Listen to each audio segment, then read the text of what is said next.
The Louie T Network is powered by MusicHead University. MusicHeads, classes in session.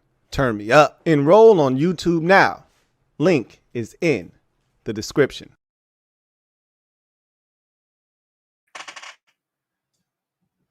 Who else could it be? Me, your man, Louie T. Welcome to the Command Post Live Training Camp Confidential Live. Day number 2 of Washington Commanders Training Camp. I, of course, am your host, Louie T. Thank you for joining me. You know what it is. Post up. Take command. So, day 2 was much like day 1 in the sense of a lot of red zone work, still sort of glorified OTA, you know, no pads, kind of, there's more emphasis on teamwork. So more 11 on 11, more 11 on 11 sessions, right, than there were in the offseason.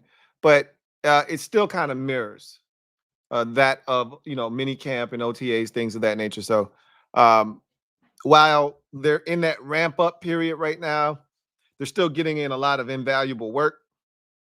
And you're getting to see a lot of the guys that they're starting to figure out how they're going to approach when the pads go on. I think they're starting to get a sense. Like, I can tell you right now, and this is something we'll talk about tonight. I can tell you the offensive line right now, the group that they're rolling with. And again, everything is fluid. Nothing's etched in stone. You don't want to put too much stock into anything that you see or hear right now because we're so early in the process. There's a long time between now and still the first preseason game, you know, let alone joint practices, things of that nature. And then ultimately, you know, week 1 against the Tampa Bay Buccaneers. So anything can happen. Lots of things can change between now and then. But from left to right, the offensive line, and I don't think this is a surprise to anybody right now. If I tell you that the offensive line from left to right now is Cornelius Lucas at left tackle, Nick Allegretti at left guard, Tyler Biadasz at center, Sam Cosmi at right guard, and Andrew Wiley at right tackle. That's the start. When we hear the first group is on the field, when you're thinking about 11 on 11 session, and they're getting out there and they're doing red zone or they're doing 2-minute, and you hear the first team offense is on the field, Cornelius Lucas is at left tackle and Nick Allegretti is at left guard. For those of you who are keeping score at home, which again, I don't think that surprises anyone at this current juncture. I think most of us felt that that would be the case in terms of who would get the first crack at this. I remember telling you guys when it's all said and done, I think Corn Lucas is going to have the first crack at left tackle. Does not mean he's going to get the job, but I do think it's his job to lose. Same, and when we heard Adam Peters talk about left tackle, the first name he brought up was Corn Lucas, and he sounded very convincing. And we thought he's not serious. He was dead ass serious about Corn Lucas. And when he was asked about Corn Lucas a couple of days ago, as we were on the precipice of camp getting started, he talked about the confidence in his ability to pass protect and things of that nature. So I think it is his job to lose. Nick Allegretti was brought in here to compete at left guard. We don't have any real competition for him. You know, sans for the guys that were here last year, but they weren't good enough, right? So you're talking Chris Paul. I don't think they're even exploring Brandon Coleman as the left guard yet. Maybe that could be something that he, you know, tries out, because remember, that's kind of how Sam Cosmi was brought in. When Cosmi was drafted, he was a 2nd-round pick. They wanted him to play right tackle to replace Morgan Moses. They tried that experiment, and it's not that it went terribly. It wasn't like when Brandon Sheriff was drafted 5th overall, and 2 days into practice in the camp, they realized this guy's a guard, and they kicked him inside. They gave Cosmi a shot, and it really was more, to me, the injuries that forced him inside, but he's better inside. And a lot of people thought that that would be the case when he was drafted out of Texas. So Coleman may be initially given the opportunity to compete at tackle. And ultimately, he may be the starting tackle, left or right, of this team in the future. But he could also end up being the team's, starting left guard when it's all said and done, right? So you don't want to put him in a box, right? And make it seem as if he can't find a way to get it done, because he may be able to get it done. So I think that's something to keep in mind. But right now, that is the order of the offensive linemen, and I don't think it's going to change, to be honest with you. They'll give other guys opportunities. It's not like we got a bunch of, big time guys out there that need opportunities and reps to be the starting left tackle. It's Trent Scott, a journeyman, career journeyman left tackle, left guard, swing tackle, really left or right tackle, left guard, in a pinch, he can play center too, right? That's not the kind of guy that, they're going to be like, we got to make sure we give Trent Scott some reps. If it's not Coleman, it's going to be Corn Lucas, I believe. But I could be wrong about that. We saw a tweet. I forgot which one of the beat reporters had this earlier, but we saw a tweet about punt return and who was back there. And again, they're still trying stuff. I told you this early period of camp is more akin to OTAs and minicamp. Like, they're still kind of trying stuff. You can try things when the pads aren't on, right? Once the pads get on and things get serious, now we got to start narrowing down the field and figure out who we legitimately think are going to be punt returners, kick returners, things of that nature, because they need to start getting those reps. We can't be BSing around. Like, the off season is the time to try things out. When you get to camp and the pads come on and things get real, that's when we really need to find out. I mean, when we get into these joint practices and things of that nature, the preseason, we need to find out, can you or can't you, So they had a bevy of guys back there fielding punts, including Jahan Dotson. And yes, Emmanuel Forbes was back there. Kaz Allen was back there as well. I still think there's an outside shot that Kaz Allen, remember, I've been saying this, our roster is not one where there are definitive spots and, there are only 4 or 5 spots at the back end of this roster that you're fighting for, and a guy like Kaz Allen doesn't have a shot. It's quite the contrary, actually. Our roster is wide open. When you turn it over the way that we just did, there really aren't any guarantees to anybody outside of the core guys, right? So there's going to be 2 or 3 dudes that you're probably not even thinking about right now that ultimately make this football team, because we're so wide open roster-wise. We got a long way to go in terms of building this roster and getting it to where not just anybody can make the team, right? Every single one of the rookies, with the exception, I think, of Javonte, Jean-Baptiste, is making his team. And a good portion of the guys that they signed in free agency are going to make this football team. Not all of them. Clearly, not all of them are going to make the team. But a nice, sizable portion of those guys are going to make this football team. So, no telling what's going to be the ultimate deciding factor as to how someone makes the team. Usually special teams is a massive factor as to whether you're going to make the football team or not.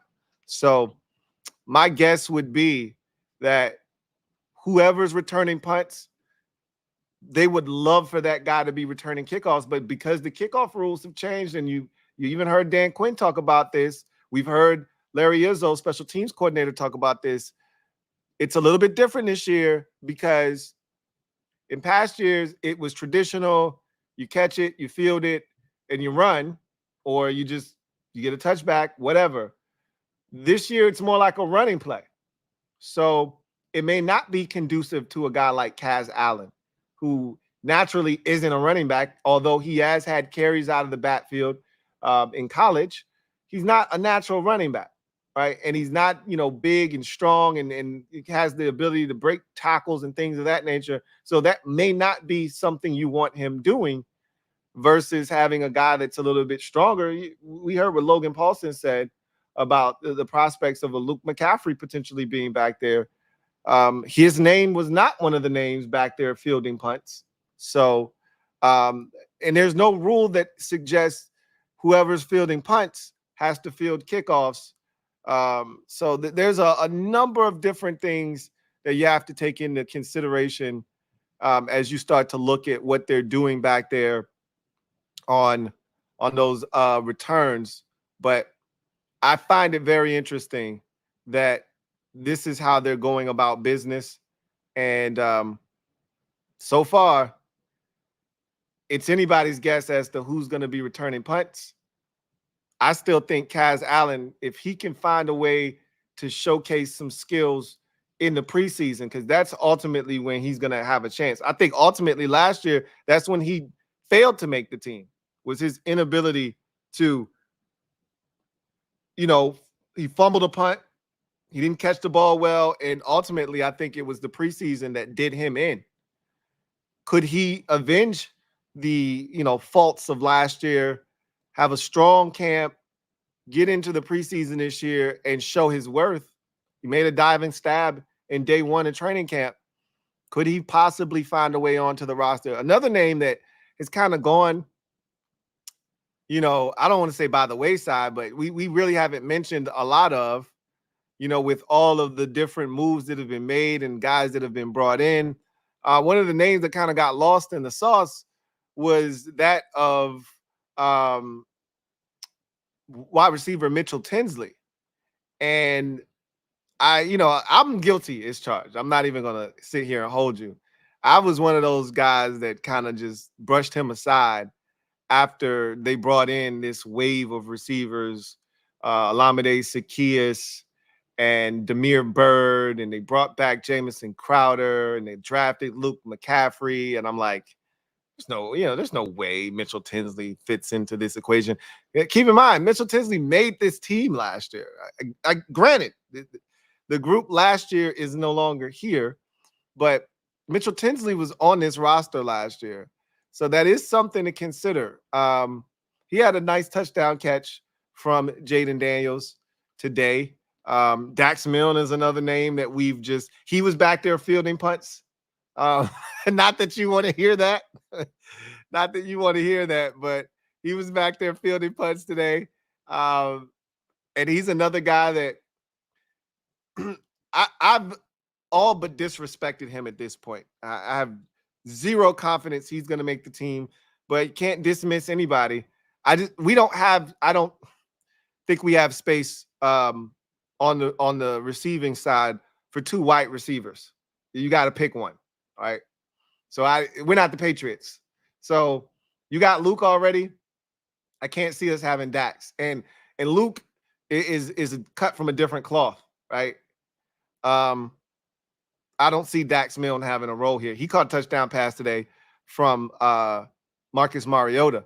So my guess is as things start to tighten up and you hear about Jayden working with the ones more and more and more and more, you're going to start hearing less and less and less about guys like Mitchell Tinsley and Dax Milne and things of that nature, because as things start to tighten up and the reps aren't being, shared around as judiciously, and because we're hearing some of these names because Jayden Daniels isn't always running with the ones, right?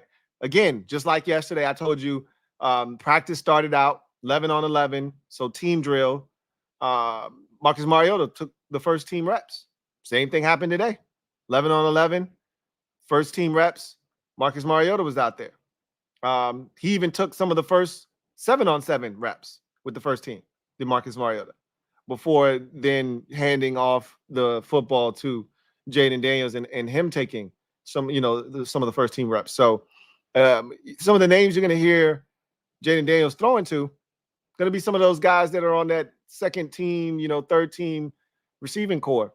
As things get deeper into camp and we start to move into Jayden Daniels is our number one quarterback, and he's taking most of, if not all of, the first team reps, you won't hear the name Dax Milne or Mitchell Tinsley. So this is their opportunity to take full advantage of a lot of these reps, because as we get further and further into camp, probably not going to hear some of these guys' names as often. So they have to take full advantage of the opportunity. So with that said, today, interestingly enough, as we go into practice quickly, Jayden Daniels was pretty sharp yet again, which is a great sign.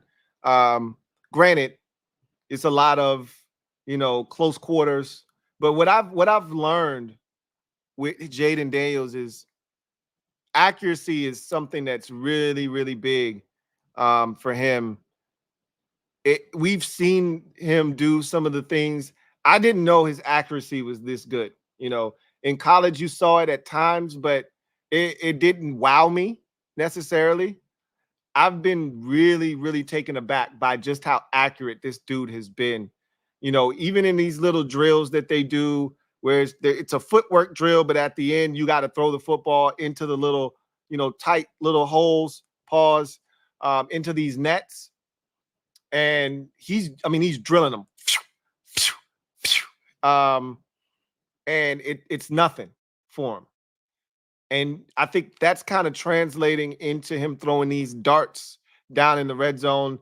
The Mitchell Tinsley throw was a lot alike the one we saw yesterday to Brian Robinson Jr. in the corner of the end zone, where he just kind of drops in a beautiful throw, a layered throw in the corner of the end zone for a touchdown. Brian Robinson Jr., kind of same thing, similar concept with Mitchell Tinsley today. So I think what you're starting to, what I'm starting to realize, I can't speak for anybody else, is that the accuracy is going to be something that we may be floored by. And I think it's going to hit a little bit different for us, because we haven't had supreme accuracy from a quarterback in Washington since Kirk Cousins was here, and he left in 2017.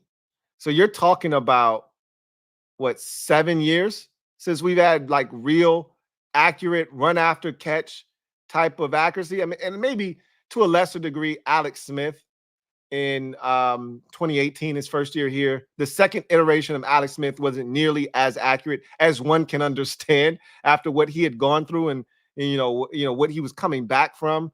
You didn't expect him to be as cerebral as he was prior to the injury. So maybe 2018 was the last time we had like that short to intermediate, but Jayden has the ability to be accurate in the short to intermediate, but he's also a guy that throws a beautiful deep ball. So we'll see if that rears its head. We said the same thing about Sam Howell throwing the deep ball, and then it didn't come to fruition. So here's to hoping that with Jayden Daniels, we get all three levels of accuracy.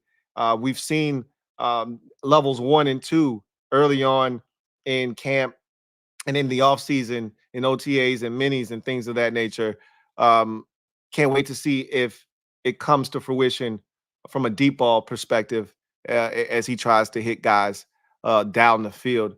The running backs were on showcase a little bit today. And granted, you take anything that has to do with the running backs running the football with a grain of salt, because there's no pads on. So it's not going to be as physically demanding. It's not going to be the play itself isn't going to be as live as it would if pads were on and it was a full contact, full padded practice. But there were some big hits in the run game by both Brian Robinson Jr. and Austin Eckler on similar plays. So that was something that was talked about during practice today. And some of the conversation DQ had today also was centered around the running back position. In particular, he was talking about Austin Eckler. But, anytime you talk about one back, you're going to, somehow find yourself talking about both of those backs, because they kind of feel like a package deal right now. And, we've talked about this. I think somebody had asked me on a stream maybe a week or two ago about where the two of our backs as a tandem rank among the league or among the NFC. I think we went through that exercise, and I think our tandem was like 7th or something like that in the NFC. I think they have a chance to be really good together. I think their skill sets play off one another very well. Because Robinson's that in between the tackles thumper, a guy that can be really physical, sort of a hammer, if you will. And then Eckler plays well off of guys like that because he's that thunder, or he's the lightning rather to, Brian Robinson Jr.'s thunder. So you kind of really like these two together. And I think that's also going to be good for Eckler because, again, you're not going to be asking him to carry the load like he was being asked to do in Los Angeles with the Chargers. He'd have games where, he had 20 carries and then he still was asked to catch it 8-9 times out of the backfield. It's a lot of a workload for a guy that's kind of an undersized back like Austin Eckler. We're not going to ask him to do that here. He might get 5 to 7 carries, but his calling card here in Washington is going to be the ability to catch the football out of the backfield, to be able to spread him out, send him in motion, get him isolated one-on-one, finding the mismatch, and then getting him the ball, right? Throwing him swing passes out of the backfield, and now he's matched up one-on-one with the linebacker out in space and seeing if he can't break him off, make him miss, and pick up yards after the catch. That's going to be sort of the thing that they're going to look to utilize him as. So I think this is going to be an interesting backfield, to say the least. Really like this 1-2 punch that I think we have potentially formulating in our backfield. So I really think things are kind of coming along really well so far for, the team. And what you're also realizing when you listen to DQ talk and you're seeing how things have gone so far this offseason, there's an attention to detail with this team that has been lacking for a very long time. And I'll give you an example of that attention to detail. One of the things that used to drive us crazy as fans was the inability to get the little small details right within the structure of game management.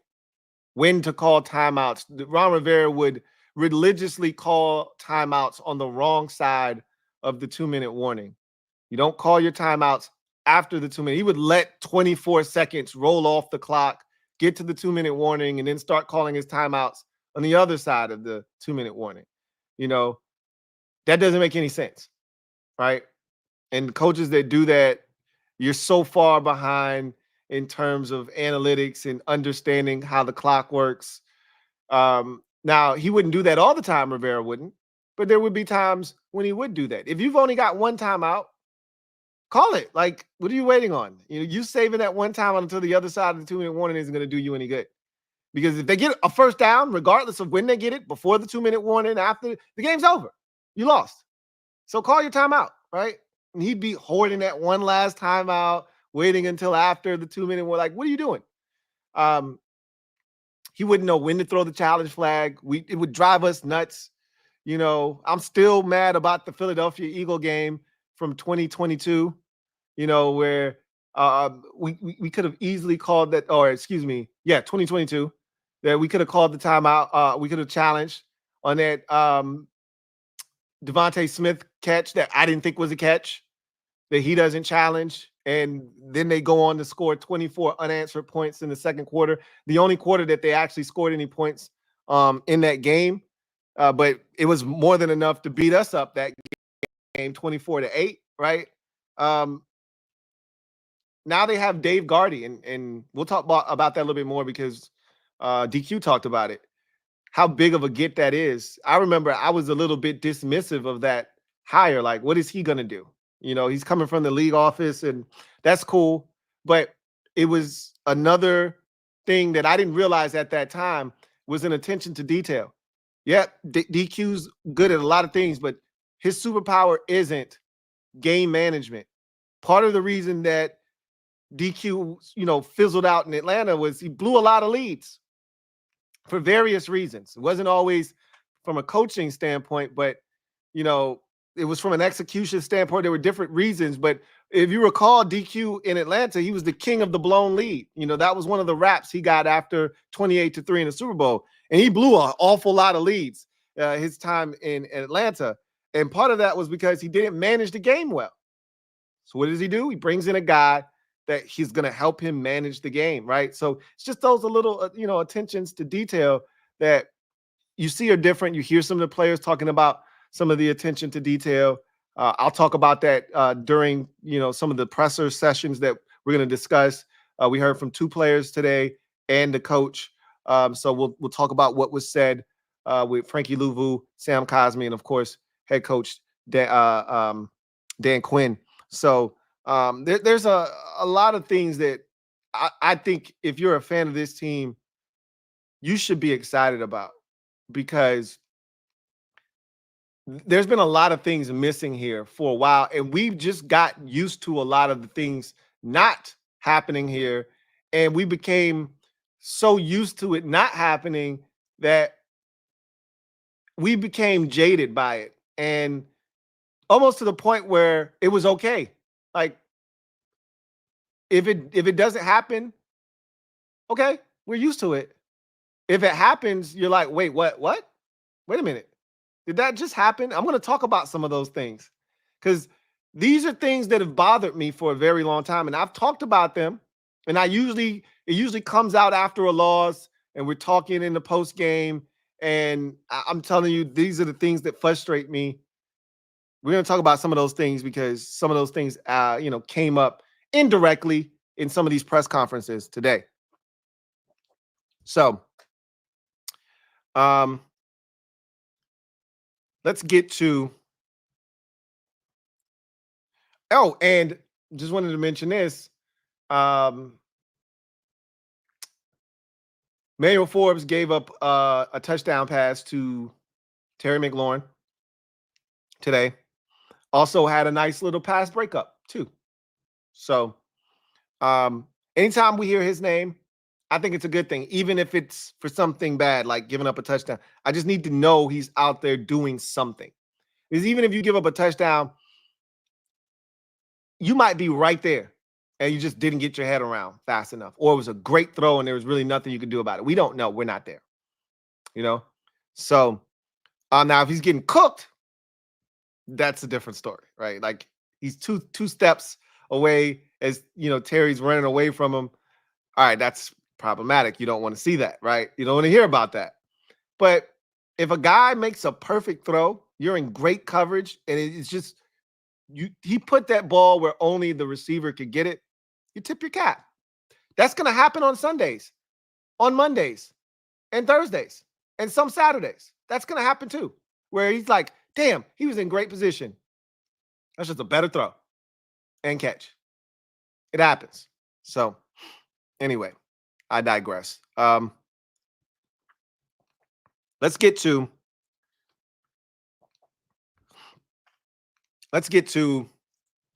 the press conference from today, and let's talk about what was said. So we heard from Frankie Luvu, aka Oos, a guy that I think is ultimately going to be our star linebacker here in Washington. You heard it here first. You guys know I've been advocating for Frankie Luvu to be here, and because I'm telling you guys are going to love him. A lot of you still haven't actually watched him play in a game, and you might not get to see him until the start of the season. I'm actually really intrigued by this group and how they're going to utilize the preseason, because those joint practices are going to give them the flexibility to not play their guys in the preseason. And Dan Quinn came from Dallas, and the way the Cowboys handled the preseason, granted, they're more of a veteran team than we are still. I could see them not playing their starters in the preseason at all because of the joint practices. They've got 2 of them, and it's the 2 that matter the most, the first and the second game of the preseason. Nobody's playing in the third preseason game against the Patriots, except for the guys that are battling for those, end of the roster spots. So I wouldn't be shocked. Offensively, I wouldn't be shocked if Jayden Daniels plays a couple of possessions in each of the first 2 preseason games. Gets them in, gets them out. And that's all, because if you put Jayden out there, you're gonna put the starters out there. That's the thing about the quarterback. With the defense, you don't have to put, nobody is important enough that you have to put other guys out there surrounding him. If you want to get Jamin Davis some reps as an edge rusher in the preseason, that doesn't affect Daron Payne, Jonathan Allen, Dorrance Armstrong, Frankie Luvu, or Bobby Wagner in the least. Those guys don't have to be out there because Jamin Davis is trying to get reps as a pass rusher, right? The only position that determines whether others are out there or not from a starting capacity is the quarterback. If you put Jayden Daniels out there, you're not going to put a bum offensive line in front of him.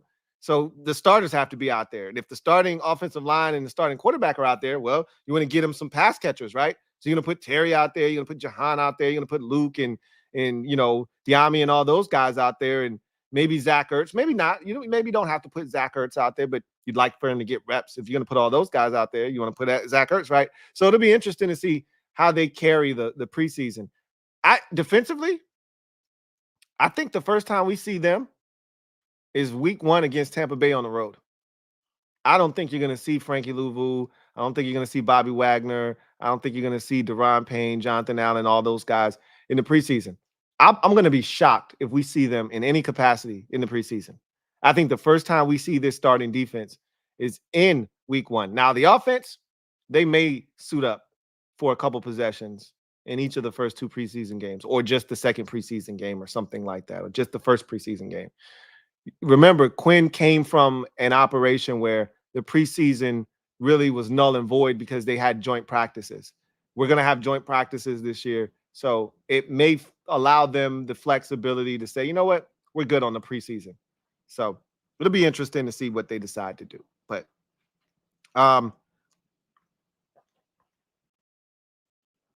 so Frankie Luvu talked about, first of all, the relationship he and Bobby Wagner have is special to him. You can tell. Every time, he doesn't smile a lot, Frankie Luvu. And I think that's just more of a, media thing. He tries, he's buttoned up for the media, does a really good job of addressing the media, talking, answering questions. He's well-spoken, but he seems like a dude that's really, high energy around his teammates, smiles a lot, jokes around, has a good time around his teammates. Similar to Daron Payne, right? You don't really see Daron Payne smile a lot with the media, joke or anything with the media. He's pretty, reserved with the media. He's gotten better at, being a little bit less uptight and more like comfortable with them, talking to them. But you're still not getting a whole lot of jokes and laughing and smiling and kikiing. Frankie Luvu, I think, is like that. But every time you bring up Bobby Wagner, he starts smiling. So I think they have a great connection. Remember, they were working out prior to them signing here in Washington together. So there is a little bit of history there because you remember Bobby Wagner played for many, many years in Seattle, Washington with Seahawks, and Frankie Luvu went to school at Washington State out in Pullman. So they were both in that Washington State area. So I think that's kind of where the connection first started. But anytime he talks about Bobby Wagner, he lights up. So I think there is a special connection there between those two. And hopefully we get to see plenty of that during the course of the season. He talked about Jordan McGee, and we've heard about Jordan McGee a bunch this offseason and how he carries himself like a veteran, not a rookie, and how he is a guy that they are really impressed with. And I've been hearing some of the beat reporters talk about how impressed they've been with Jordan McGee to this point, and his growth and maturation. And Frankie Luvu kind of talked about that and how he's kind of soaking up everything like a sponge and really going out there and competing at a pretty high level for a rookie, and how he conducts himself isn't, like a normal rookie. So a lot of the things that we've heard from, guys like Joe Witt Jr. and Dan Quinn and some of his teammates, Bobby Wagner included, said the same thing about McGee, which leads me to believe that, and I've said this already, he's the heir apparent to that middle linebacker throne. Next year, when more likely than not, and I know some of you have said this, and you're not wrong, that there is a shot that Bobby Wagner ends up playing here for multiple years. I highly doubt that. In my mind, this is a one and done transaction. He comes in here, helps establish culture, shows the players how to do it, plays well, works hard, shows them what the gold standard is and what it looks like. And then they insert Jordan McGee next year. That's how I envision this going. But somebody brought up, hey, London Fletcher came here when he was 32 years old and he played like 5 or 6 seasons here. And I said, yeah, that's fine. I don't see that being the case for Bobby Wagner, right? I think Wagner's a little bit longer in the tooth. I think this is year 13 for him. So I would guess he's probably somewhere in the 34-35-year-old range. So while he could play 2 or 3 more years here, probably more likely than not, it's one and done. So if that is in fact the case, McGee is going to be ready to step in. I really firmly believe that. They are training him to become the middle linebacker of the future here. And we could have our, Dre Greenlaw or our Fred Warner here in Jordan McGee, right? So Frankie Luvu also talked about Ken Norton Jr. And that was the other time. He smiled twice during his press conference. Well, 3 times. The third time came when they brought up Ben Standing brought up the fact that this defense is predicated on playing fast, being physical, et cetera, right? And he said that Frankie Luvu kind of epitomizes that. And Frankie smiled like, yeah, I do. But he's going to be modest because that's who he is. So, he deflected from himself and said, no, it's a lot of guys that play that way, not just me. And he started naming different guys on the defense.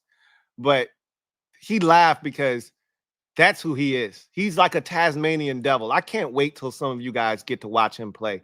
Because, one of my superpowers is I watch all the games. I watch every single team in the league's game, right? So I'm watching all these players. So I'm very aware of what other guys are doing on other teams. And he's always stood out to me. It was hard watching Carolina Panthers games. There weren't really a lot of things that got you excited about watching. I would always key in on 49. That was Frankie Luvu's number in Carolina. I would always, man, and it was hard not to. You know how when you're watching tape of, excuse me, college players, and somebody keeps flashing, keeps jumping off the tape, and you're like, who the hell is that? You're not even here to watch that player, but you just can't help yourself. You got to find out who this guy is because he's flying all over the place. He just keeps showing up. That's Frankie Luvu. And I can't wait till some of you guys get to watch him play. But he talked about Ken Norton Jr. That's the second time he smiled. And he said, he doesn't know this, but I call him 7-Eleven, referring to Ken Norton Jr. He said, because this guy's always talking. He's always got the energy up. He's always, keeping the energy up in the room. He said sometimes, the energy dips in the linebacker room, and we're silent. We're not talking. Well, Coach Norton is always talking. And he said, I think it's going to be a fun season with Coach Norton. And I think you're going to see this linebacker group play at a high level. We've talked about our confidence level being the highest with the linebacker position. I think that's, for me, I can't speak for you. I think a lot of you are excited about the linebacker position because of Bobby Wagner and Frankie Luvu, and the prospects of maybe Jamin Davis rushing the quarterback. So that's got you excited.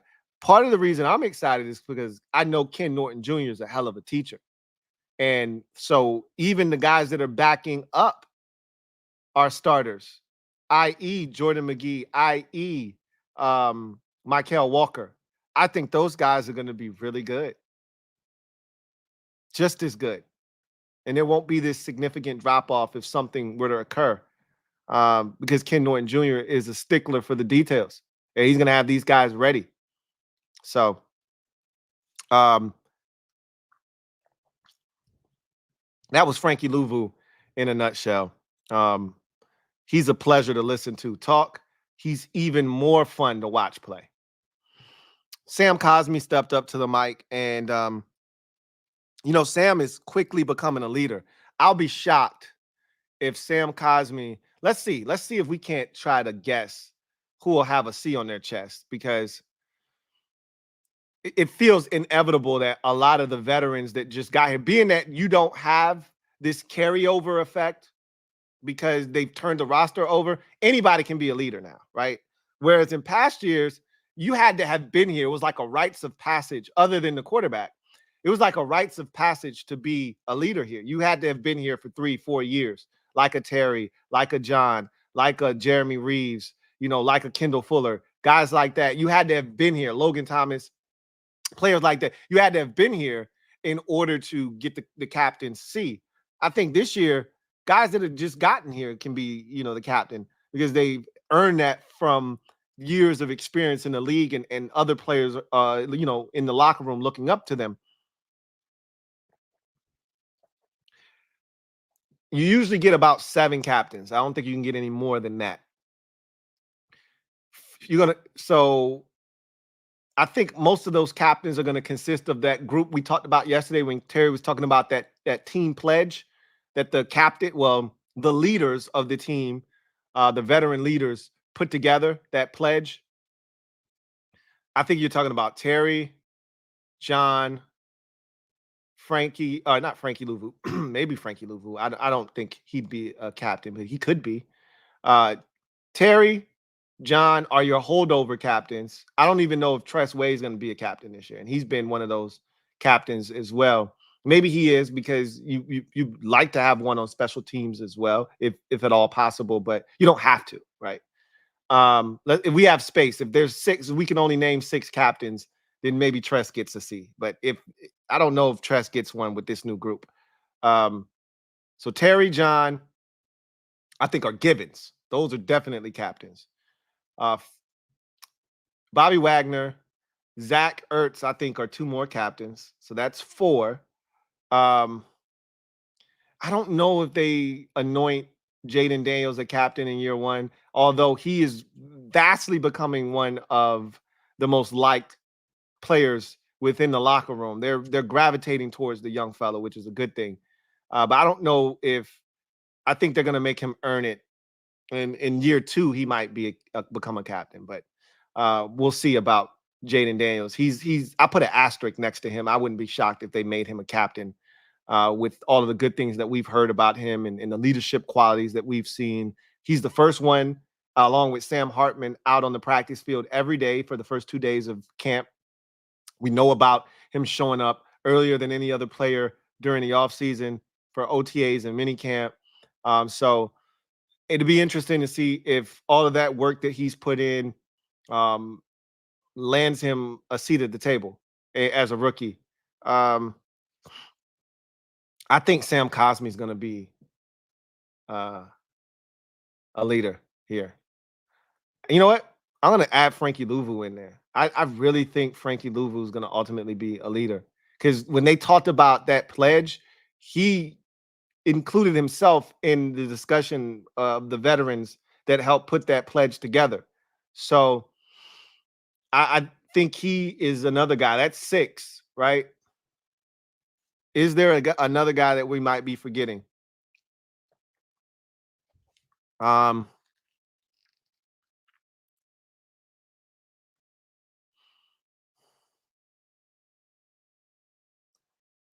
And then you might be able to get a Tressway, and that would give you 7. And now you could take Tress out, insert Jayden Daniels, and that would give you 7. But we could be off by a name or two. I think we're not that far off from a captain's perspective. But I think I said all that. The only reason I even brought that conversation up is because I think Sam Cosmi is becoming a leader of this team. It's tough to me to be a leader. No, it's not. But I think it'll be easier for him to be a leader once he gets that contract, that new contract. It's like when Brandon Sheriff was here, we knew he was leaving. Like, I don't respect, like, as a fan, I didn't respect him as a captain because I knew he wasn't coming back. He didn't want to be here. Cosmi wants to be here from all indications, and I think he's going to get paid here. If he plays well like he did last year, they're going to break him off. And so I think he's a leader. And when you start to see him be one of the guys that when they start making these players available to the media, he's constantly being one of the guys that we're seeing step to the mic. That's a sign, right? That's a sign. Sam Cosmi talked about the importance of continuity around him. You know, as fans, something that we're guilty of, and I know I'm guilty of this. I don't like to rope you guys into my nonsense and foolishness. I wanted Andrew Wiley's ass out of here. He didn't have to be off the roster. I thought he still served a purpose in a reserve role or even kicking over the left guard. But I just wanted him out of the starting lineup. All right. But what you don't think about is how that affects the guy next to him. You know, Cosmi's talked about the revolving door of players next to him, whether he was at right tackle after Brandon Sheriff left. It was a revolving door. We watched them siphon in guard after guard after guard after guard after guard, and you're like, this is a mess, right? You know, starting with Trey Turner and then just having it just be a comedy of errors as they just kept trying to find guys. It was a mess in 2022.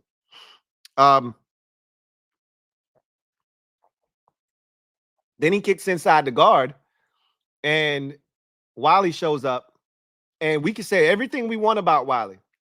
He wasn't this, he's that, but he played all 17 games, did Andrew Wiley, and offered Cosmi something that he hasn't seen yet in his career, and that's consistency next to him. So for the first time in his career, he's going into the next year, and this obviously last year was his first year playing guard, but for the first time in his career, he's going into the following season with the same guy next to him. Now, he's got a different center on the opposite side, right? So that's a bit of a change, but it's a veteran center, so it's not like they've rolled out some random Joe Schmo next to him. It's a guy that we expect to be out there. As long as he's healthy, Tyler Biadasz is going to be playing center for the Washington Commanders. So there's a little bit of continuity, and he talked about that. And I know I'm guilty of not giving a shit about continuity if the guy stinks in my mind. And Andrew Wiley, you can do a hell of a lot worse than Wiley, but you can do an awful lot better than him as well.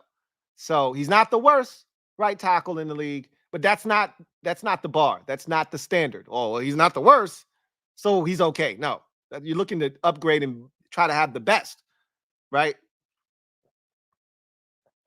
So he did talk about the consistency of having Wiley next to him and knowing what Wiley's going to do and how he's going to react.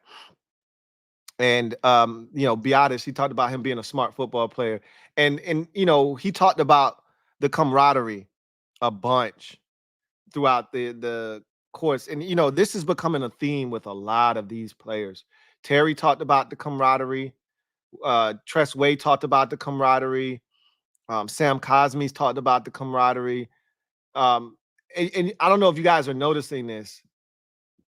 It's a lot of the players that were here in the past. John Allen's talking about the camaraderie, the brotherhood.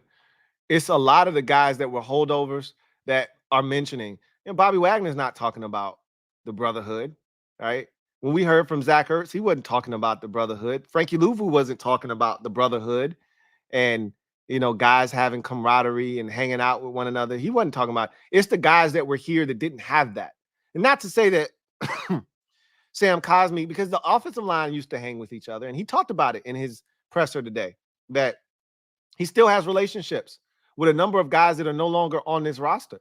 So I don't want to make it seem like these guys weren't hanging out with one another outside of football, but it's definitely levels to this brotherhood thing, right?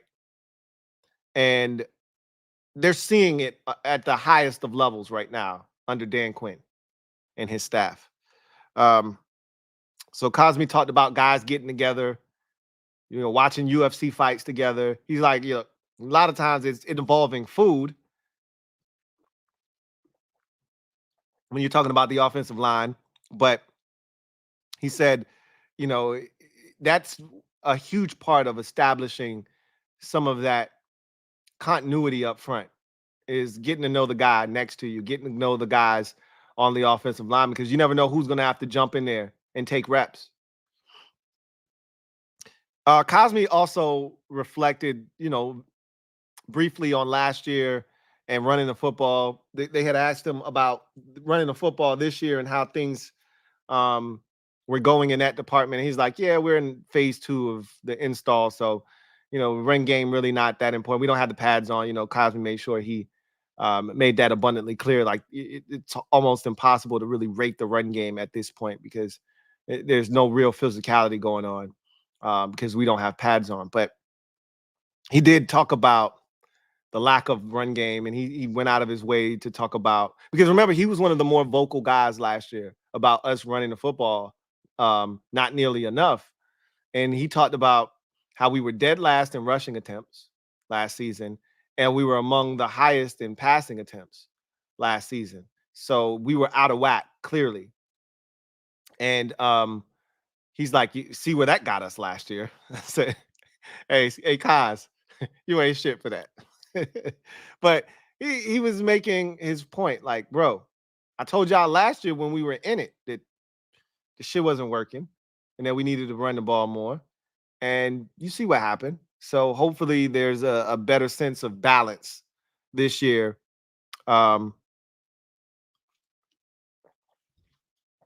With how they distribute play calling. So we'll see, right? Only one can hope. It can't be any worse than it was last year. That I do know.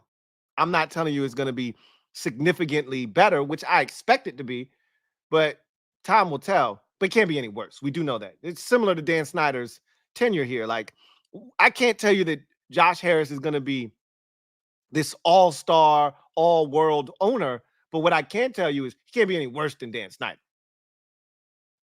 And we already know that.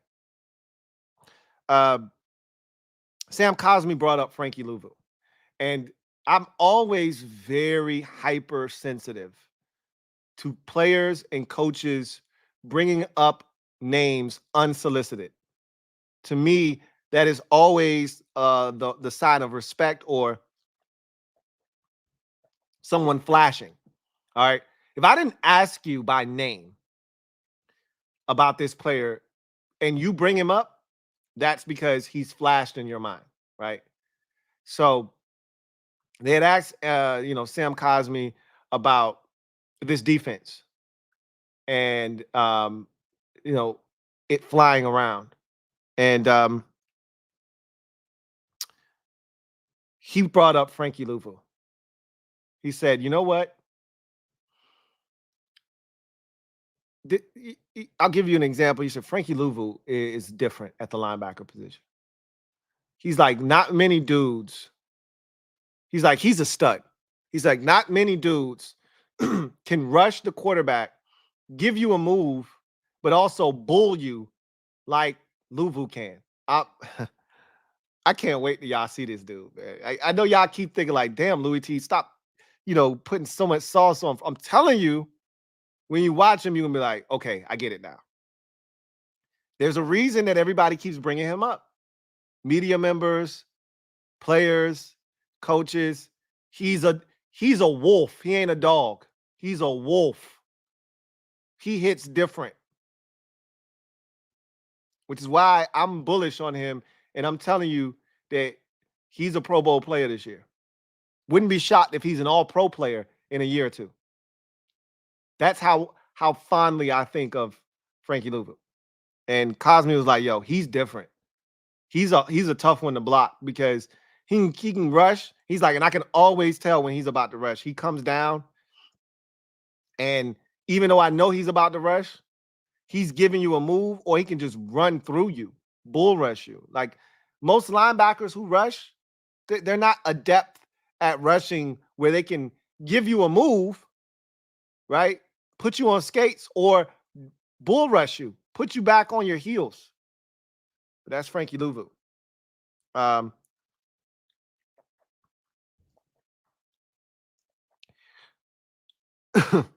Cosmi also talked about Jayden Daniels, and he said, I don't get the me guy. He says, I don't get the me guy from him, right? So that essentially he's saying, I don't get a guy that feels like it's all about him at the quarterback position. He's like, and he could, because he's a quarterback. He could come in here, number 2 pick overall, quarterback, puffing out his chest, but that's not the vibe that he's giving off. He's like, this dude has come in and he's been an excellent teammate. He's gotten to know a lot of the guys. We feel really good about what he's doing, and a lot of the veterans are taking notice, that he's come in here and he's been super humble. And I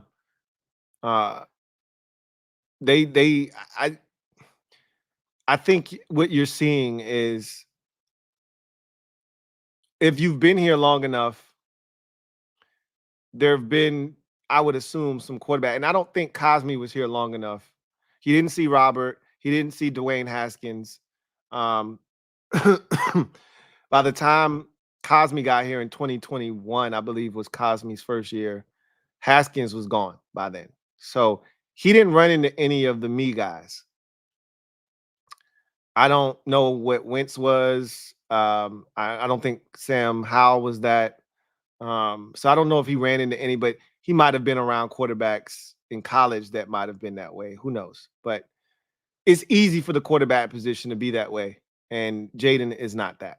So he's really appreciative of what he's done coming in, kind of integrating himself into the locker room, ingratiating himself with his teammates, and it's not falling on deaf ears with them.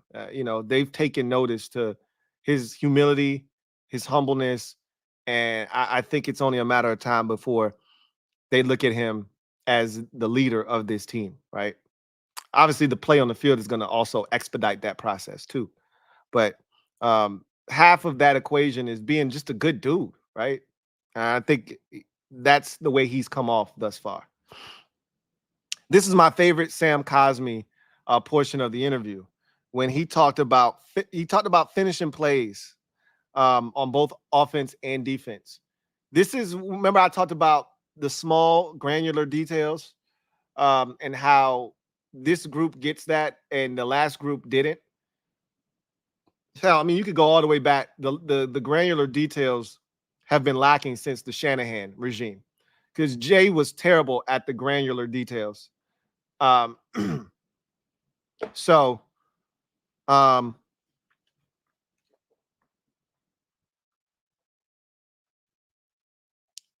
talked about on defense, where he's noticing it the most is you're seeing 5, 6 hats, 4, 5, 6 hats finishing plays. He's like, it wasn't like that before. That's the Dan Quinn effect. That's the Joe Witt Jr. effect that I've been talking about. When I've always told y'all how jealous I was of Dallas's defense, how I'm in love with Dan Quinn's scheme, how his players always fly around. If something happens, they're going to end up with the football. That wasn't the case here in Washington. You know, guys had to make individual tackles. You didn't make that tackle, there may be one other guy around there, but they weren't flying to the football. It wasn't something that was mandated. It was stressed, but it wasn't mandated. Like with Dan Quinn, how many times have you heard him say, you have to run fast? There must be speed that you're playing with. There's a tempo in which we run on the field to the football. That is how you create turnovers. It is how you create havoc.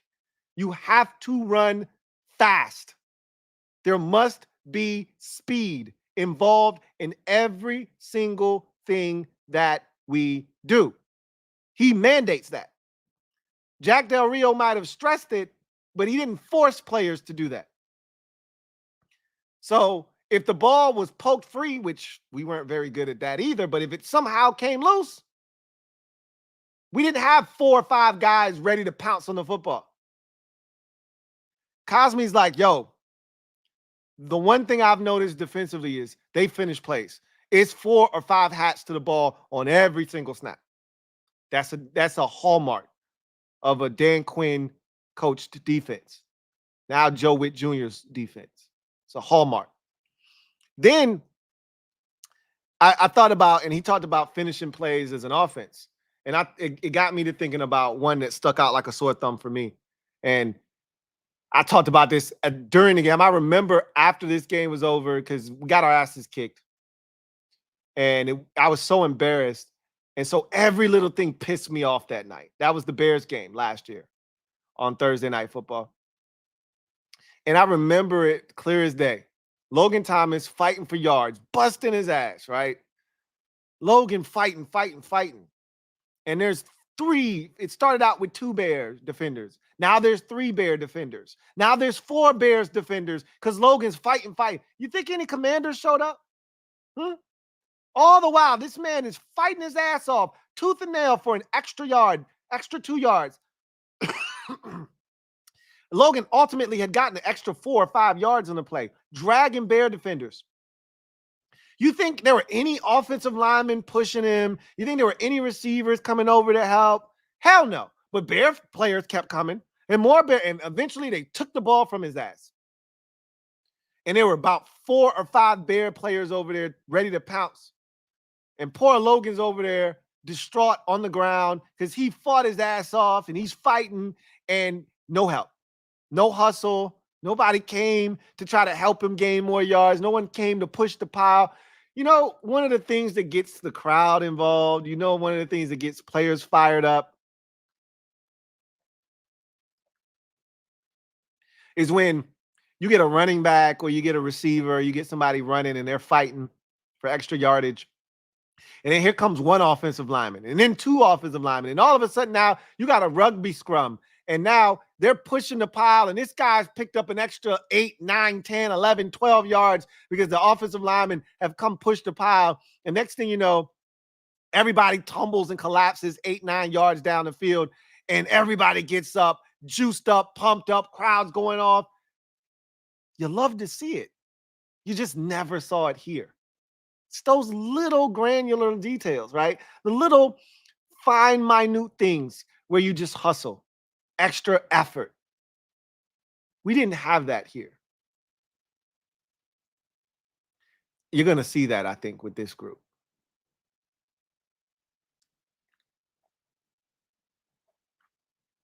Lastly, Cosmi talked about him going into year 4, what you're going to see from him. And he's like, this is my 2nd full year at guard. So I know what to expect from the position. I felt like I, played really well last year, and I'm looking to improve upon that. I'm not looking to just be good. I'm looking to be one of the best at my position. I think I'm already that right now, and I want to establish myself as that. I want to cement that. So he's like, excuse my language, but I'm not going to take shit from anyone. And we've heard that from him before. Okay. That's not the first time we've heard Sam Cosmi say that. So, and we know he means it, right? Cosmi's that dude. And so, I remember last year in the preseason against Baltimore when we scored a touchdown, he was doing the gritty. Like, Cos is one of those dudes. I love me some Sam Cosmi, man. he's gonna be one of those dudes that's gonna be here for a long time. I love Sam Cosmi, and I think he's gonna solidify himself this year as an all-pro type of guard in this league. I think he's already getting the kind of recognition from those who know. I think in order for him to get that household recognition, he's gonna have to, make the Pro Bowl and eventually become an all-pro and that sort of thing, like Brandon Sheriff was here in Washington. So I think Cosmi's well on his way. Then we get to head coach Dan Quinn. And this is the third day in a row we've heard from him. So I wouldn't be shocked if we don't hear from him at all tomorrow. But I do know we're hearing from Jayden Daniels tomorrow. So that'll be a treat to hear from the quarterback for the first time in training camp. Head coach Dan Quinn talked about Jayden's day one performance because his press conference, unlike the players, was pre-practice. The players are post-practice. So he talked about Jayden's day one performance and how pleased he was with that, and how well he handled the red zone work, and how he wants to see him continue to do that. And how they're going to continue to work him along and give him reps and things of that nature. But it was a strong day one. They were very impressed, and he mentioned that. He talked about the unintended consequence of early red zone work. So, when he being Dan Quinn, put in the red zone install work to be at the beginning of camp, he talked about, thinking about red zone and how important it is. And he was like, look, if we're going to score the football, if we're going to score points, we got to be proficient in the red zone. That was his thought process. He really wasn't thinking past that, whereas his coaching staff, he said, man, we had a conversation last night after practice. And the coaching staff was like, this is great work for Jayden, right out of the gates. You're getting this young guy in here and you're getting him into this red zone, work. And this is paramount for him. And DQ was like, I didn't even think about that part. I wasn't even thinking about how impactful red zone work could be for a young quarterback. Honestly, the red zone work too, I think has also allowed Jayden to, be super accurate early, because it's tight quarters, it's condensed. So yes, some of the throws are going to be a little bit tougher, but you're not throwing that far from a distance standpoint. So you see it, you read it, you get rid of it, and if you're accurate, you can get a completion. And he's been doing that. So I think that also builds confidence too. So that ended up being an unintended consequence. Dan Quinn was like, I didn't even think about it that way until my coaches kind of brought that up to me. And I was like, oh, okay, cool. Like, that works as well, right? So he was asked about the 53-man roster, was head coach DQ. And kind of like, Ben Stanley's like, I know it's early and you're not really focused on 53-man, but do you kind of have like a skeleton, an idea of kind of where guys fit in? And DQ kind of understood what he was asking. And he was like, yeah, so, what you stress to the coaches is that all of this is a part of the body of work that a player is putting forth to help you make that determination as we get to the end of this process. Like, don't wait until the end of camp and the final preseason game to have all of this riding on, the final preseason game as to whether a guy makes the roster or not. You should be building towards that. There should be things that you're getting already lined up to see. And, you should see the growth. You should see the maturation. If a guy's doing something wrong early in camp, you coach him up, and you should see that there are changes being made and that he's taking the coaching. These are all things that are going to help strengthen his case to make the football team versus waiting until the last minute. So he's like, in your mind, there are guys that are already on the roster. Everybody knows that. Then there's some guys where you're thinking, hey, I really want to see what this guy's got, because I think this guy's got, a really bright future, but he's got to show it, right? I could think the world of this guy, but if he's not showing it to us on a daily basis in practice, it's going to be hard for me to vouch for him being a part of the 53-man roster. So it's things you want to see, but it should be cumulative. It shouldn't just be at the end. So that's kind of what he talked about with the 53-man roster. This next one, I kind of got a chuckle out of this one. He talked about multi-positional players and their importance. So I think it was Ben Standing as well who asked him, what is one of the biggest differences between when you were the head coach of the Falcons and that little bit of a gap in the period between there and now getting your second opportunity? Some things that you might have put importance on, positions that might have been a little bit different back then, and how the game has changed versus now. What are some of those positions? And he talked about positional players. You know what that got me to thinking about. I'm not gonna say it. I'm not gonna say it. But you know what it made me think about, right? I'm not gonna say it. But he talked about the importance of guys being able to do multiple things. And, Jamin Davis is the name that kept coming up because that's the kind of player that he's thinking about, right? So you want guys that can do a multitude of things. The more you can do, I remember Bill Belichick used to always say that the more you can do, the more useful you end up being to a coach on a roster. So he talked about multi-positional players, guys that can do multiple things. He loves those types of players. He utilized guys. He said, I really figured that out in Dallas. And we saw that with him using guys, like Marquise Bell, for instance, who's a safety. He was using him as an undersized linebacker and moving him around. And obviously, Micah Parsons was a poster child for that. He could play middle linebacker, outside backer, edge rusher, stand up, walk around, move, run with a guy at tight end, run with a running back out of the backfield, rush the quarterback. So naturally, you want as many guys that can do multiple things as possible.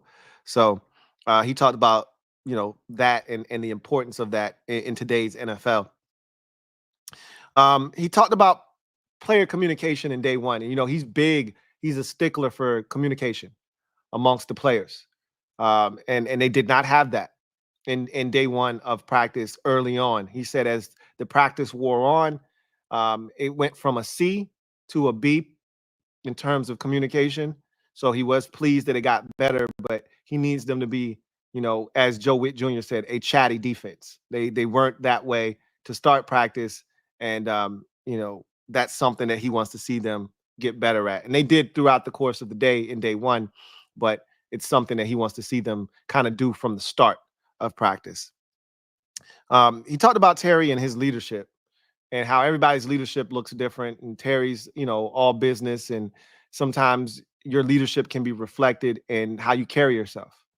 It's not always about being rah-rah. And Terry has always said that he never wants to be one of those dudes that just speaks just to speak. If I say something, then they know it's serious because I don't speak a lot. And, DQ kind of alluded to that. But he said, a lot of Terry's leadership is by example. And everybody leads in a different way. So he talked about that with Terry. He talked about the O-line during this non-padded period of training camp and what he's looking for from them. And he said there's two things in particular that he's really looking for from the offensive line during these non-padded practices. And that's execution and skill work, right? So getting the fundamentals down, understanding where your hands are supposed to be, where your feet are supposed to be, what your first step is supposed to be, combo blocks, things of that nature. And this is both on both sides of the ball in the trenches, but specifically he was talking about the offensive line. So, you want to have all of this stuff down to a science so that when the pads come on, you can just kind of get right to it, right? So execution is key. Obviously, knowing your assignment and carrying it out is number one. And then after that is, the skill work, hand usage, foot placement, initial steps, not wasting any movement, things of that nature. All of that stuff is paramount. So he talked about that as well. He talked about Jayden Davis quite a bit during today's presser. And he talked about some of the unique things that Jayden Davis can do. And he said, part of the process this offseason with Jayden, I think he was one of Dan Quinn's pet projects when he first got here. Like, will you look at this big, long, ripped mofo, right? Pause. Because Jayden Davis, if you're going to put a picture of what a NFL linebacker in today's league looks like, he looks like Jayden Davis. Jayden Davis is 6'3", 240 pounds, roughly 237, something like that. He's chiseled, extremely fast and twitchy, long arms, everything that you're looking for, Jayden Davis has it, right? So he probably showed up here like, holy hell, like, why isn't this guy better? Let's figure out what this guy can and can't do, and let's put him in positions to wreak havoc. So the first thing he was like, I got to find out what he can do. So I'm going to put him against a running back. So they did that in the offseason. I'm going to put him against a tight end, see how he handles that. They did that in the offseason. All right, so he can run. All right, can he rush the quarterback? So they let him blitz, and they was like, okay, that looks good. Can he rush, off the edge? And they was like, well, he's never really done that. Okay, well, let's start trying that shit. So they've been just experimenting with him. And he's like, there's something to this kid. There's a lot that he can do. He's a unique guy. It's just about getting it out of him. And he talked about Ryan Kerrigan being, essential to the growth of Jayden Davis as a pass rusher, because there are two different types of ways to rush. You can rush from, a 3-point stance, with your hand in the dirt, or you can rush from, a 2-point stance, standing up. You can also rush, moving around off the ball. So you can be on the ball, you can be off the ball as a rusher. Ryan Kerrigan has done both. A lot of people forget Ryan Kerrigan was here with the Shanahans when they were playing a 3-4 defense. So he had to stand up and rush as an outside backer. Ryan Kerrigan also rushed with his hand in the dirt as a base 4-3 defensive end, right? So he's been in an even front. He's been in an odd front. He's rushed in a 2-point stance off the ball. He's rushed in a 3-point stand with his hand in the dirt. He's rushed in a multitude of different ways. So he can tell you, what it's like. And so he's like, man, Ryan Kerrigan has been invaluable for Jayden Davis's development and growth as a pass rusher. So that's going to be one of the fun things that I told you. This is going to be a fun season, and there are going to be a lot of different things that are going to make it fun. That's one of the things right there is, can they get something out of Jayden Davis in his last year of his rookie contract? Can they unlock a guy that was a former first-round pick? That's going to be fun to see, And even if it doesn't work, I just want to see what it looks like, right? I think we all do. Here was another interesting thing.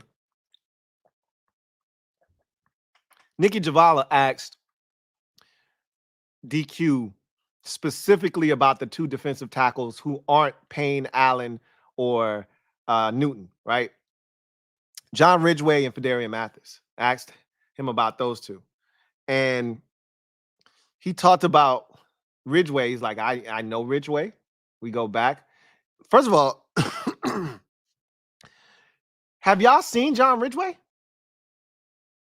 Like, have you seen Ridgeway this offseason? Have you seen him in training camp? John Ridgeway looks good. He lost like 25 pounds, bro. Straight up. Like, because Ridgeway was like 320, 325 last year. He played at. somewhere in that neighborhood. He was big, physical. He's down to right around 300 pounds. And Quinn likes him quick, fast, and athletic. And the two guys that didn't kind of fit that profile were Ridgeway and Fedarian Mathis. And he talked about how both of those guys got to be able to be space eaters, eat double teams, free up linebackers, things of that nature. Ridgeway is like, to hell with that. I'm trying to be a one gap penetrator like everybody else. You ain't gonna have me two gapping and shit. So he lost some weight. He looks good. And he talked about that. He talked about not him losing weight, but just he did actually say he was in tremendous shape. I didn't realize until I saw him. He's in tremendous shape and he's out here working hard. And I think Ridgeway has the leg up on if those two are competing for one spot. I think Ridgeway has the leg up. Now, DQ likes to speak highly of everyone, and he'll find something nice to say about you. So, with Fedarian Mathis, this is the thing.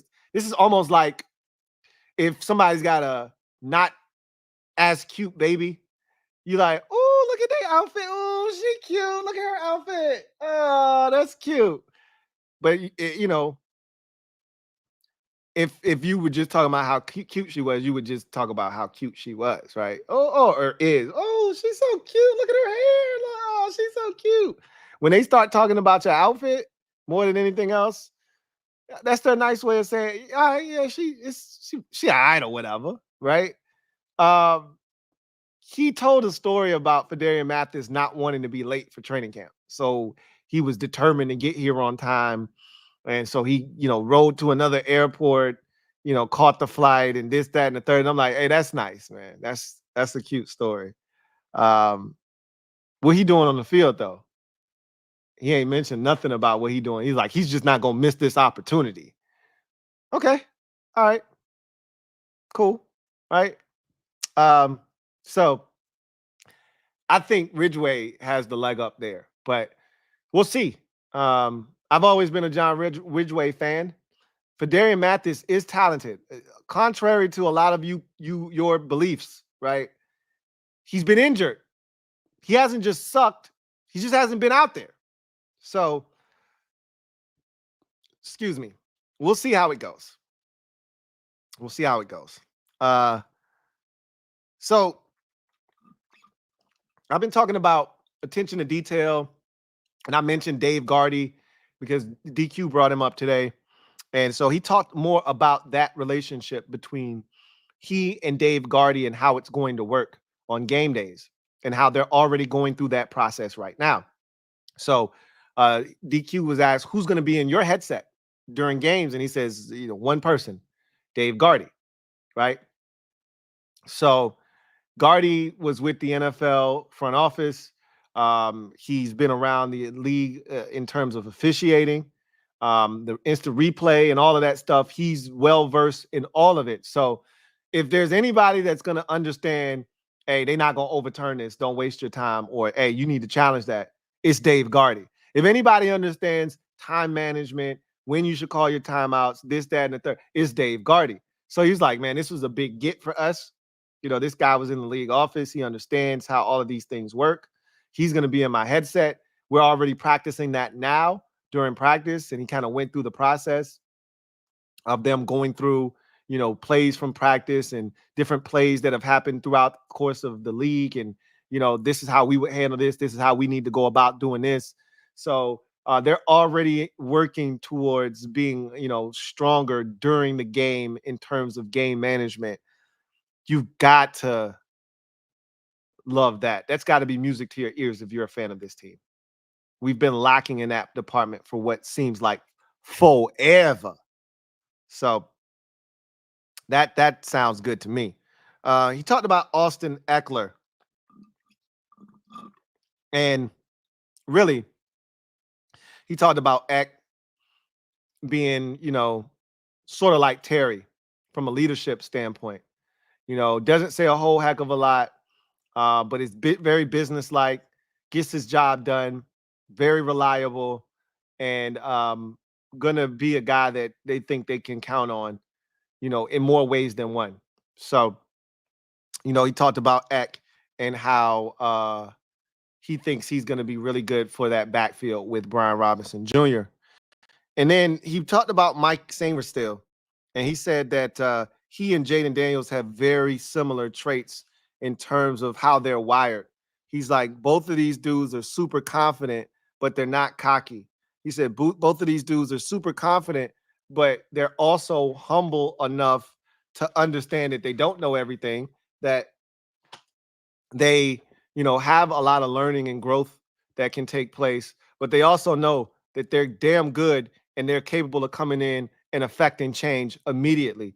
And so he's like, they're rare breeds that they can come in, help this team right now as rookies, but conduct themselves like veterans, but also are humble enough to come in and be like rookies and like sponges and soak everything up and also kind of know your place, right? Not coming in here acting like a 8-year vet, even though you're a rookie. They've kind of, have that ability to get in where they fit in, but also understanding that, hey, talent wise, they're some of the best on this team. Yeah, and Quinn said that him and Jayden Daniels, Mike Sainristil and Jayden Daniels, are going to kick ass for a long time in this league. So he talked about his ability to cover in the slot, drop in zone coverage, to be very quick and agile, which you have to be in the slot. His ability to drop down in the box and blitz, the ability to be able to come down and tackle. So all of those things he talked about with Sainristil, and he said, yeah, this dude's going to be a problem. So that was DQ's presser in a nutshell. He's given us gems each of the last 3 days. And it's been, it hasn't been redundant. It feels like we've gotten something new and different and fresh from him every day. Some of that, you got to give credit to the media members for that, not asking the same questions over and over again. I'm still waiting on somebody to ask about the damn kicking situation. Like, what are we doing with Ramiz Ahmed? Like, is this what we doing? Or like, I get it. There's really, no news is good news, I guess. There's really no update there, but I still would like to know what the hell is actually going on here. Like, all I want to hear, and this is all I'm really looking for at this point, is if nobody takes this job from him, is this his job? Is that what we're doing? If you just tell me until otherwise notified, it's his job. And if he kicks well, it's his job. Okay. And I'm going to just back off and see what he does. I just don't believe that that's going to be the case. But so far, I get it. We're only 2 days into camp. Like, there's no urgency necessary, because unlike every other position on the field that requires some sort of continuity, if you bring in a kicker the day before the season starts, he can theoretically do his job. And there's no issues. There's no effect other than, hey, I like the laces pointed out and the ball slightly tilted to the right. That's all you got to tell Tressway. And he'd be like, all right, cool. So when I catch it, laces out, ball slightly tilted to the right. Got it. And that's that, right? Like, there's not a lot of extra things that go into that whole situation. Now you just got to kick it. You don't, your job is really independent, other than the long snapper getting it to the holder and the holder getting it down. You do your job. As long as you do your job, you're fine, right? So it'll be interesting to see if they do anything at kicker. And I'm just sort of surprised nobody's brought that up, but maybe it will happen here shortly. Anyway, I digress. Let's get to the comment section and then we'll get out of here. David Brown, thank you for the super chat. Greatly appreciate you. Thank you for being a member of the MOBB. My guy David writes, what up, Louie? What's up, David? When you predicting the starting lineup, I think once the pads go on and you get a sense of where everybody is, I think that's when you'll start to be able to project,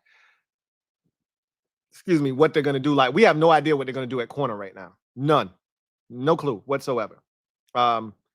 We'll know probably, I'd say maybe 2 weeks from now, we'll have a more definitive idea of who the starting corners are. But remember what Joe Witt Jr. said, hey, don't worry so much about who's starting. We rolling up with 17, 18 dudes deep to whoop people.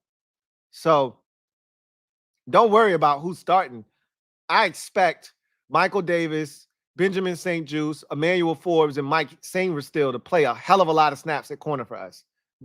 That combination of 4 guys going to be rotating in and out, with Sainristil probably being in there a whole hell of a lot because he's really the one true nickel that we have. But I expect those other 3 to really be out there rotating at the boundary, right? So we don't really know what's what, though, right now. We think we know. Well, we have no idea. So in my mind's eye, I probably could tell you most of the dudes that I think are going to start right now. I've already given you the offensive line. I gave you that tonight. From left to right, Corn Lucas at left tackle, Nick Allegretti at left guard, Tyler Biotis at center, Sam Cosmi at right guard, Andrew Wiley at right tackle, Brian Robinson Jr. starting at running back. Obviously, with Austin Eckler getting reps as well, they'll be splitting carries and times and snaps back there. Jayden Daniels will be your starting quarterback, obviously. Zach Ertz will be your starting tight end. If they go to a 2 tight end look, probably be John Bates. Excuse me, they'll be working in the rookie Ben Sinnott back there as well. That's, and then the receivers, Terry, Jahan, and we don't know if it's Luke or Diami yet, but all signs, point to probably it being Luke, right? But we'll see. You don't know. And then defensively, I've already told you who the starting defensive line is going to be from left to right. Dorrance Armstrong, Jonathan Allen, Daron Payne, and Cleveland Farrell, right? From left to right. So behind them, it'll be Frankie Luvu on the outside, and inside it'll be Bobby Wagner as your 2 backers.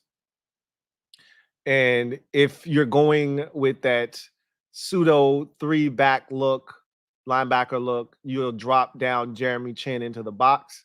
Your 2 safeties back there, I'm thinking right now, would be Defoe and Quan Martin. But we'll see, right? If you're going with the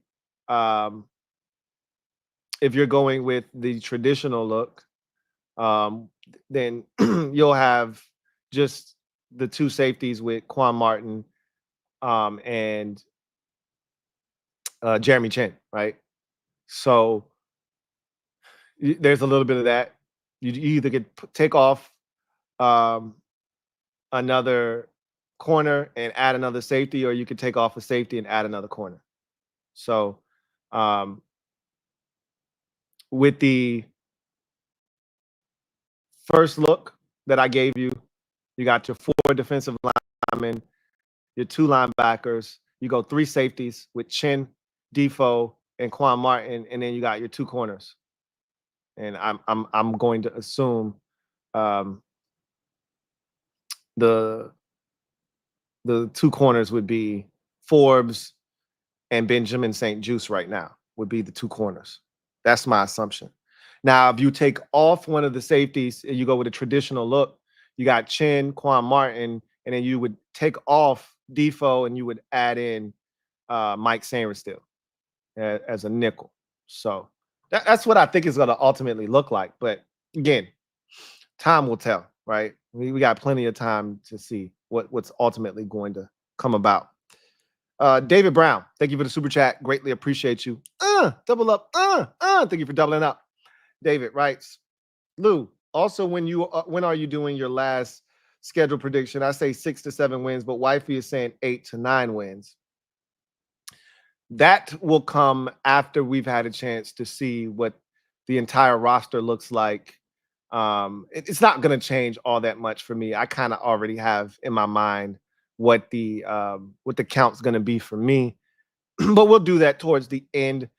So there's a week in there, and who knows? I'll probably have done it before then with the Super Friends, because we're going to go over the schedule with the NFC East Super Friends and give our predictions there.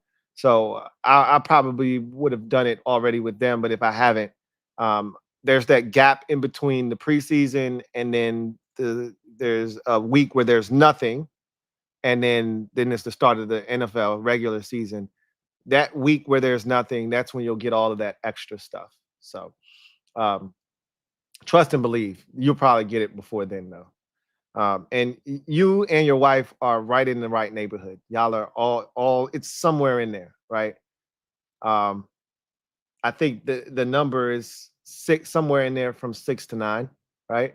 I think that's where most people should reside. I've seen a lot of the fans, but again, it's the minority, but it's a lot of them because that group that is talking 11 wins or so, they're the loudest, but they're still a minority. Okay, they're still the minority. T-Roy, thank you for becoming a member of the MOBB. Stand up. You are the newest member of the MOBB. Mob, you know what to do. Show T-Roy some love. Welcome him with open arms to the MOBB. Welcome to the squad. T-Roy, glad to have you on board. T-Roy writes, they in pads on Monday. I'm officially revved up. Is that official? Is that official tissue that they'll be in pads on Monday? If that is in fact the case, I'm going to be juiced and charged up for that. I'm charged up. They ain't finna starve us. I hope they're in pads on Monday because if that is in fact the case, we can really get to business then. And that's where shit gets real. When the pads go on, we can start talking about the D-line, talk about the O-line. We can start talking about the run game a little bit more. Now the quarterbacks, even though they can't be touched and they've got on the gold jerseys and we're all aware of that, it's still the imminent danger is a little bit more when there's actual bodies around you and things of that nature going on. Now there's a little bit more at stake. It's easy to sit back there. There's really, the pocket isn't collapsing. Nobody's really coming. It's a little bit different when pads are on. And so there's a level of physicality. There's a level of danger that exists that isn't there when there aren't pads on. So receivers aren't going to be just running around because you can get waxed, right? There's the threat of violence.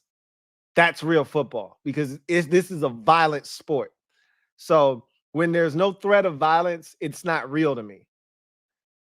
They put the pads on, shit gets real because now the threat of violence is ever present. So looking forward to that if Monday is in fact when the pads do go on. So T-Roy, thank you for the super chat. Greatly appreciate you. Double up. Thank you for doubling up. Who writes, I'm waiting to see the O-line in pads. If they straight, ooh-wee, that's going to be the key is I've told you this already, and I had this same conversation with John Keim and in Logan Paulson to a lesser degree, but he brought it up as well. There are ways to scheme up the offensive line and help protect them, right? There are ways to put them in positions to succeed. Much like any other position out on the field, you can set them up for success. Running the football, quick game, getting it out of their quarterback's hands, moving the pocket in the launch point. These are things you can do that we didn't do obviously last year to help a young quarterback, one, but also an offensive line that may not be that great. And me and Logan talked about that specifically back in 2012. That's what the Shanahans did. That wasn't a great offensive line. But what they did do was they maximized that offensive line by getting it out of Roberts' hands quickly, moving the launch point, using read option to freeze the defense. So they didn't have to do a whole hell of a lot. The RPO game was ever present, right? So there was a lot of things going on that made it easier for the offensive linemen. And I think all of those things can be replicated this year. So, but like John Keim said, at some point, Andrew Wiley's going to be lined up one-on-one against Myles Garrett. And while you don't want that to be the case very often, he's going to have to win, right? At some point, they're going to say, all right, it's one of our best against one of your guys. figure it out. Figure it out. We go up against TJ Watt and Myles Garrett and Trey Hendrickson, Michael Parsons and Brian Burns twice and Parsons twice. Yeah, we got our shit cut out for us if we don't have a plan. We didn't have a plan last year, which is why our shit got wrecked. We better have a plan because Andrew Wiley ain't standing up against Myles Garrett one-on-one, TJ Watt one-on-one, Trey Hendrickson one-on-one. He ain't standing up. They rush him one-on-one 5 times without help. They're going to win 3 or 4 of those matchups.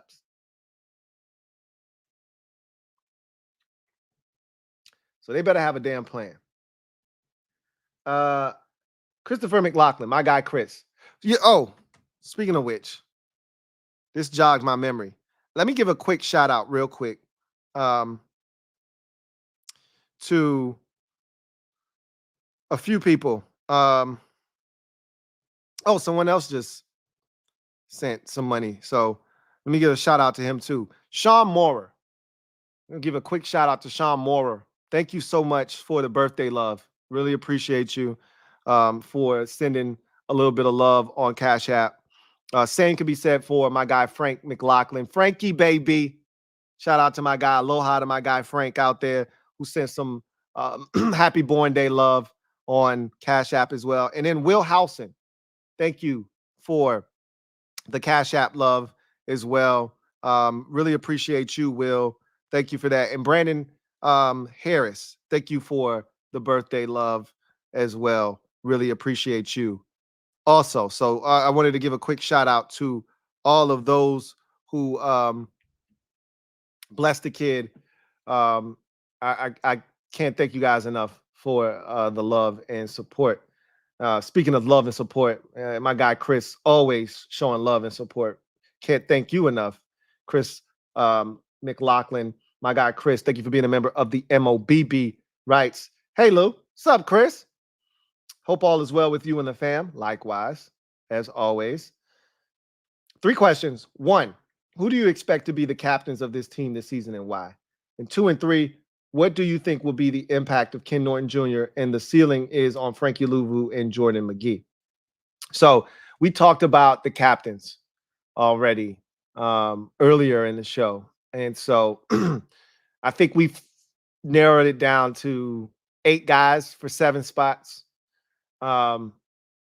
So Terry, John Allen,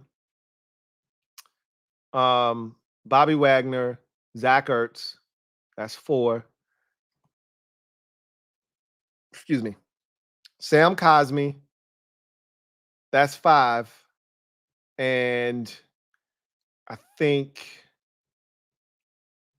who am I missing? We said Tressway and Jayden Daniels. Could be. I put an asterisk next to Jayden and Tress. Don't really know how that's going to go with those 2 in particular. But that gives you 7. And I'm missing 1 guy that I thought would be a captain for sure. And then I had 1 spot left, I believe. Oh, Frankie Luvu. Excuse me. That's who it was, Frankie Luvu. So that's those 6, I think, are going to be captains. So I'll reiterate those again. Terry McLaurin, Jonathan Allen, Bobby Wagner, Zach Ertz, Sam Cosmi, Frankie Luvu, I think are the 6 guys that are going to be captains for sure. And again, I'm not sure of that, but those are the ones that feel real captainish to me. And then the 7th guy is interesting because I don't know if they'll go with the young quarterback, if he's earned it or not, or if they just go with the veteran Tressway and leave it at that and make Jayden earn it. And then he maybe becomes the captain in season or becomes the captain next year, right? So we'll see. But that's kind of how I view the captain situation right now. As far as the impact of Ken Norton Jr., I talked about that earlier as well. He's going to be huge. He's going to be massive. He's a teacher, 1. So I talked about that earlier.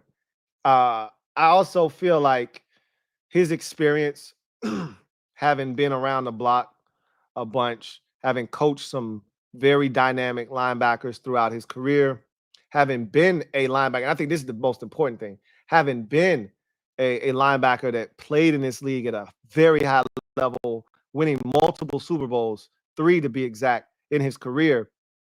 I think that, or was it 4? He might have left after the second Cowboys Super Bowl. He didn't win the third one with Dallas. So yeah, he won 3 Super Bowls. He won the first 2 with Dallas, the back-to-backs. Then he left and won again with San Francisco the following year. He wasn't there in Dallas for the last Super Bowl. So he won 3 Super Bowls in his career. So he's played at an extremely high level. He knows the position in and out. He knows how to coach it, how to teach it. And I think he's going to get the most out of these players. So I think his impact is going to be massive. Again, we haven't had the caliber of coach like Ken Norton here in a very long time. We just haven't had that kind of teacher, that kind of motivator, that kind of coach at a positional role, let alone at a coordinator or head coach like we do now. But we haven't had these type. That's what I said. This staff is special. I mean, you had a former Super Bowl winning player at as your linebacker coach. You got several former head coaches as positional coaches. Anthony Lynn is a former head coach. Obviously, Cliff Kingsbury is a former head coach. So, you got a couple of those on the staff. You got guys that are young that have very bright futures. They've been ranting and raving about Darryl Tapp, as the D-line coach, him and Sharif Floyd, who were very, very good. Floyd coming from Dallas with DQ, and Tapp obviously in San Francisco, former player. Both Floyd and Tapp, former players. We got former players in the secondary, coaching up the guys back there. So it's really it's a very diverse staff. I'm loving it. And Ken Norton, albeit a bit older than some of these guys, he doesn't lack for energy, right? And Frankie Luvu talked about that, right? So I love Ken Norton's addition. I think he's going to be huge. And the ceiling on Frankie Luvu, I've already said, I think he has a chance to be an all-pro type player. I think he's going to be a Pro Bowler this year. So I wouldn't be shocked if in a year or 2, he's an all-pro type player. In this scheme, with his skill set, all he has to do is stay healthy. And it's a wrap. That's all he's got to do. And he's going to tear shit up. Absolutely tear it up if he's healthy. That's all he's got to do. Because his skill set and his game suggests that he's tailor-made to be a wolf under Dan Quinn and Joe Witt Jr. So, and Jordan McGee, I just think I want to see it. I know what I saw on tape. I saw the explosiveness. I saw the ability to get after the quarterback. I saw a guy that could track the ball well. Now I just want to see it at the NFL level, but by all accounts, everybody's talking about this dude and saying how he's picking everything up, how well he's playing. So I think he's the starting linebacker of this team for the future. So I think very highly of Jordan McGee, but I got to see it. You know what I mean? It's one thing to hear everybody talk about him, but generally I'm a big proponent of if 1 or 2 people bring him up, oh, okay, that's cool. But when everybody's saying the same thing, when 5 or 6 people, 7, 8 people are saying the same thing, now there's validity to it. There's got to be, right? So I really think the ceiling on Frankie Luvu is all pro, and Jordan McGee, I think at a bare minimum, he's like Dre Greenlaw, another 5th round gem unearthed by Adam Peters. We've seen his track record. I went through it in the offseason of what this guy does at the linebacker position, in particular in the later rounds, finding undrafted gems, and finding late round guys at the linebacker position and having them play at a high level. I think we might have unearthed another one here in Jordan McGee. So, Door Gunner, thank you for the super chat. Greatly appreciate you. Thank you for being a member of the MOBB. Door Gunner writes, give me Captain Insano over Mathis. Hashtag lefty life.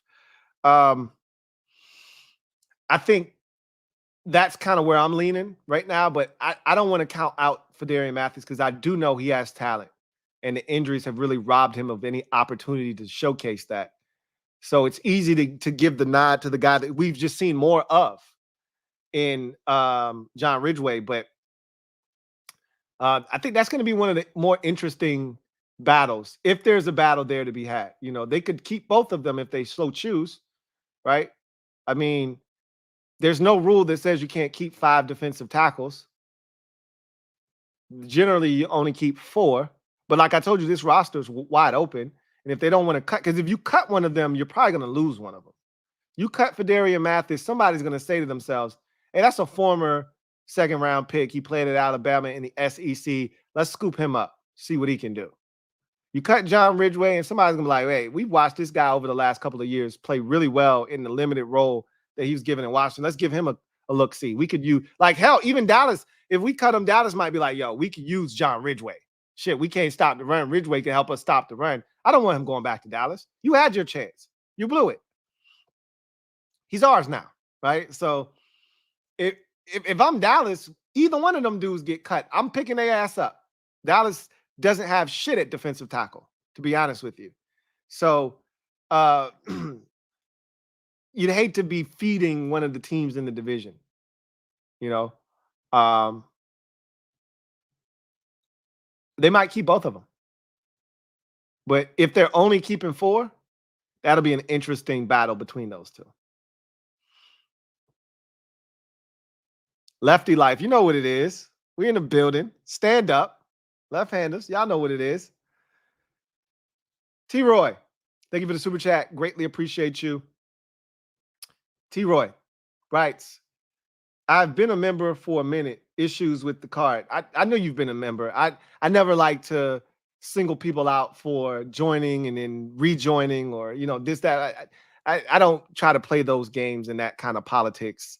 I know who's been a member before and all of that good stuff. So you didn't have to declare you've been a member before. I know you've been here before. It's all good, man. And you don't have to justify anything, man. You know, life happens, things happen, whatever the case may be. I'm just glad you're a part of the mob, period. End of discussion. Appreciate the support and glad to have you back in the fold as a member of the MOBB, man. Really appreciate you, T-Roy. Red Wings 01. Thank you for the super chat. Greatly appreciate you. Thank you for being a member of the MOBB. Red Wings 01 writes, happy belated born day, Lou. I appreciate that, man. Thank you so much. I really, truly do. Finally, I can start paying attention to the team again. Been laxer in my following this year, but man, JD5 has me hyped. I get it. You know, it's easy. Last year was rough. It really was. But in order to affect change, we needed to hit rock bottom with that group. You know, another 7-8 win season.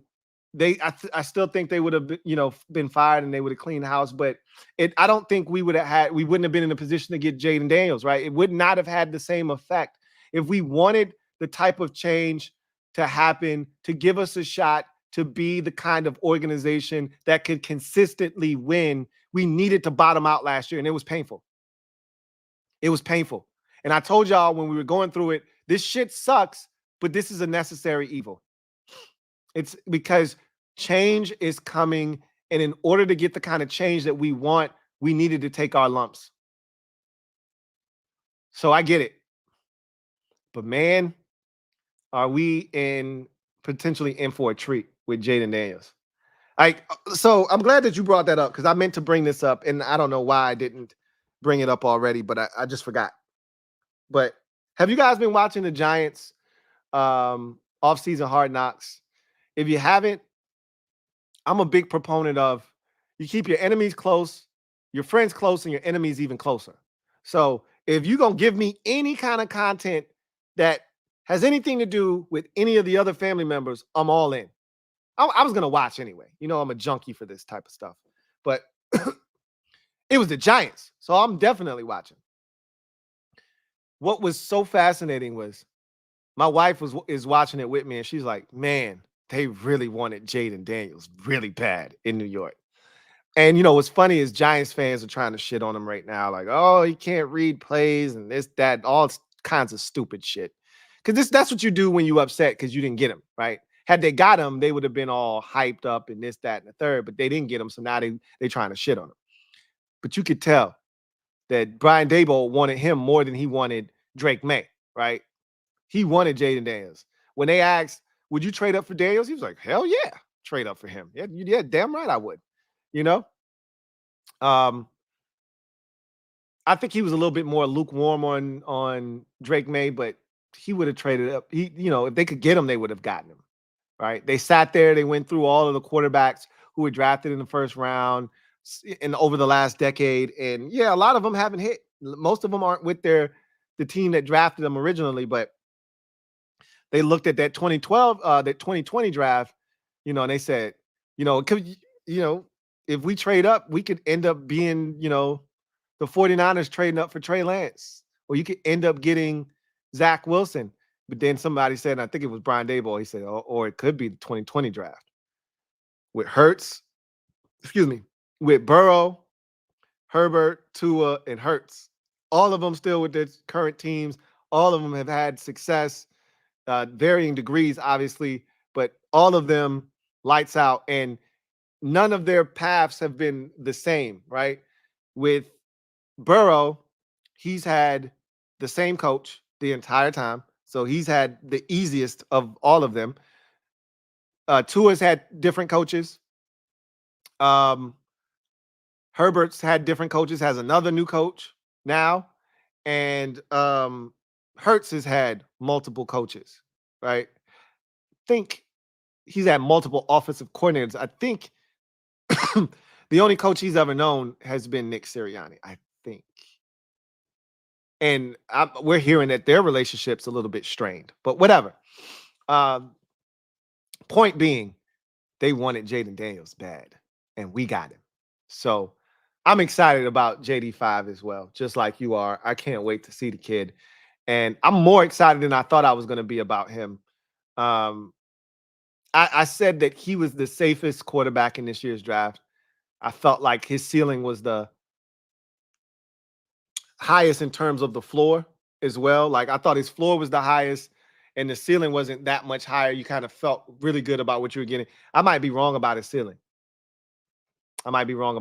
His ceiling might be a lot higher than I was giving him credit for. I just know the floor was extremely high. Like, I felt like whoever got Jayden Daniels was going to have the most immediate impact in terms of success. And there was no way you weren't going to get a good football player. Right? Just how good was the question with him? I'm excited. I'm definitely excited too. JLG, thank you for the super chat. Greatly appreciate you. JLG writes, expectations for our secondary this year.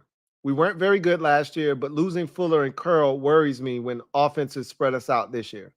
So I'm not nearly as concerned about Cam Curl's departure. I think we're going to be just fine at safety. We're loaded at safety, as a matter of fact. Not concerned about his loss at all. I think Quan Martin's actually an upgrade over him, if we're being honest. So, because Cam Curl wasn't a playmaker. He's just a smart football player that was where he was supposed to be when he was supposed to be there. And there's nothing wrong with that. But the reason they weren't pressed to bring him back, he wasn't a playmaker. So, and maybe he turns into one with the Rams. Maybe we weren't using him right. But he just was never around the football. So, I think we're going to be just fine. The question is, do we have a Kendall Fuller replacement, like one guy you can rely on at the cornerback position? Do we have that? Only time will tell. Mike Sainristil is going to be really good. We've upgraded significantly the nickel. So we haven't had a nickel since Kendall Fuller 1.0 before we traded him for Alex Smith. So we've been without a nickel for a pretty significant stretch here. So that's an upgrade. That feels good. And I really think that we're going to find out if the front can apply pressure. It'll take a lot of pressure off of the secondary. They can jump routes and they can be aggressive. And part of the problem last year on the back end was that we got no pressure. So guys were running 5-second routes. Like, who's covering? Like, as much as I wanted to kill Benjamin St. Juste in some of these instances, especially the Bears game last year, when him and Forbes were getting cooked, who's covering for 5 and 6 seconds? If you can't get to the quarterback, dudes was running like long 15-minute post corners. Like, how the hell is he supposed to cover that shit? DJ Moore ran all the way to the inside on like a pseudo post and then broke it back to the corner. I'm like, you think St. Juste is running with him for that long? Yeah, right. I think a lot of the secondary and, you know, what we can expect from them is going to hinge upon what is going on with the front seven. And can we apply pressure? And it doesn't necessarily have to be blitzing. Can we get pressure? Can we generate pressure with just 4? That'll protect your corners even more, because now you don't have guys out of position or you're not leaving them on an island. You got 2 safeties back there. You could be a little bit more aggressive with how you play as a corner, jump routes, things of that nature. If there's no help, you got to be a little bit more reserved in what you do. So if we can get pressure with just 4, it's going to free up Quinn and company to do, and Joe Witt Jr. to do a lot of creative shit back there on the back end, and guys could be a little bit more aggressive in hunting the football. If you're blitzing, it puts you, you know, in sort of a tough spot. Now you're the last line of defense. If you jump a route, you don't get there, you could be giving up a 63-yard touchdown, right? So we don't know what to expect from the corners, but I'm not worried about what's not here. I think the stuff that we have is going to give us a shot. Now it's just about guys going out and executing, to be honest with you. Red Wings 01. Thank you for the super chat. Greatly appreciate you. Double up. Thank you for doubling up. Who writes, I also got more faith in this staff and front office to turn this thing around, so I don't feel the need to put them under the microscope. The biggest difference right now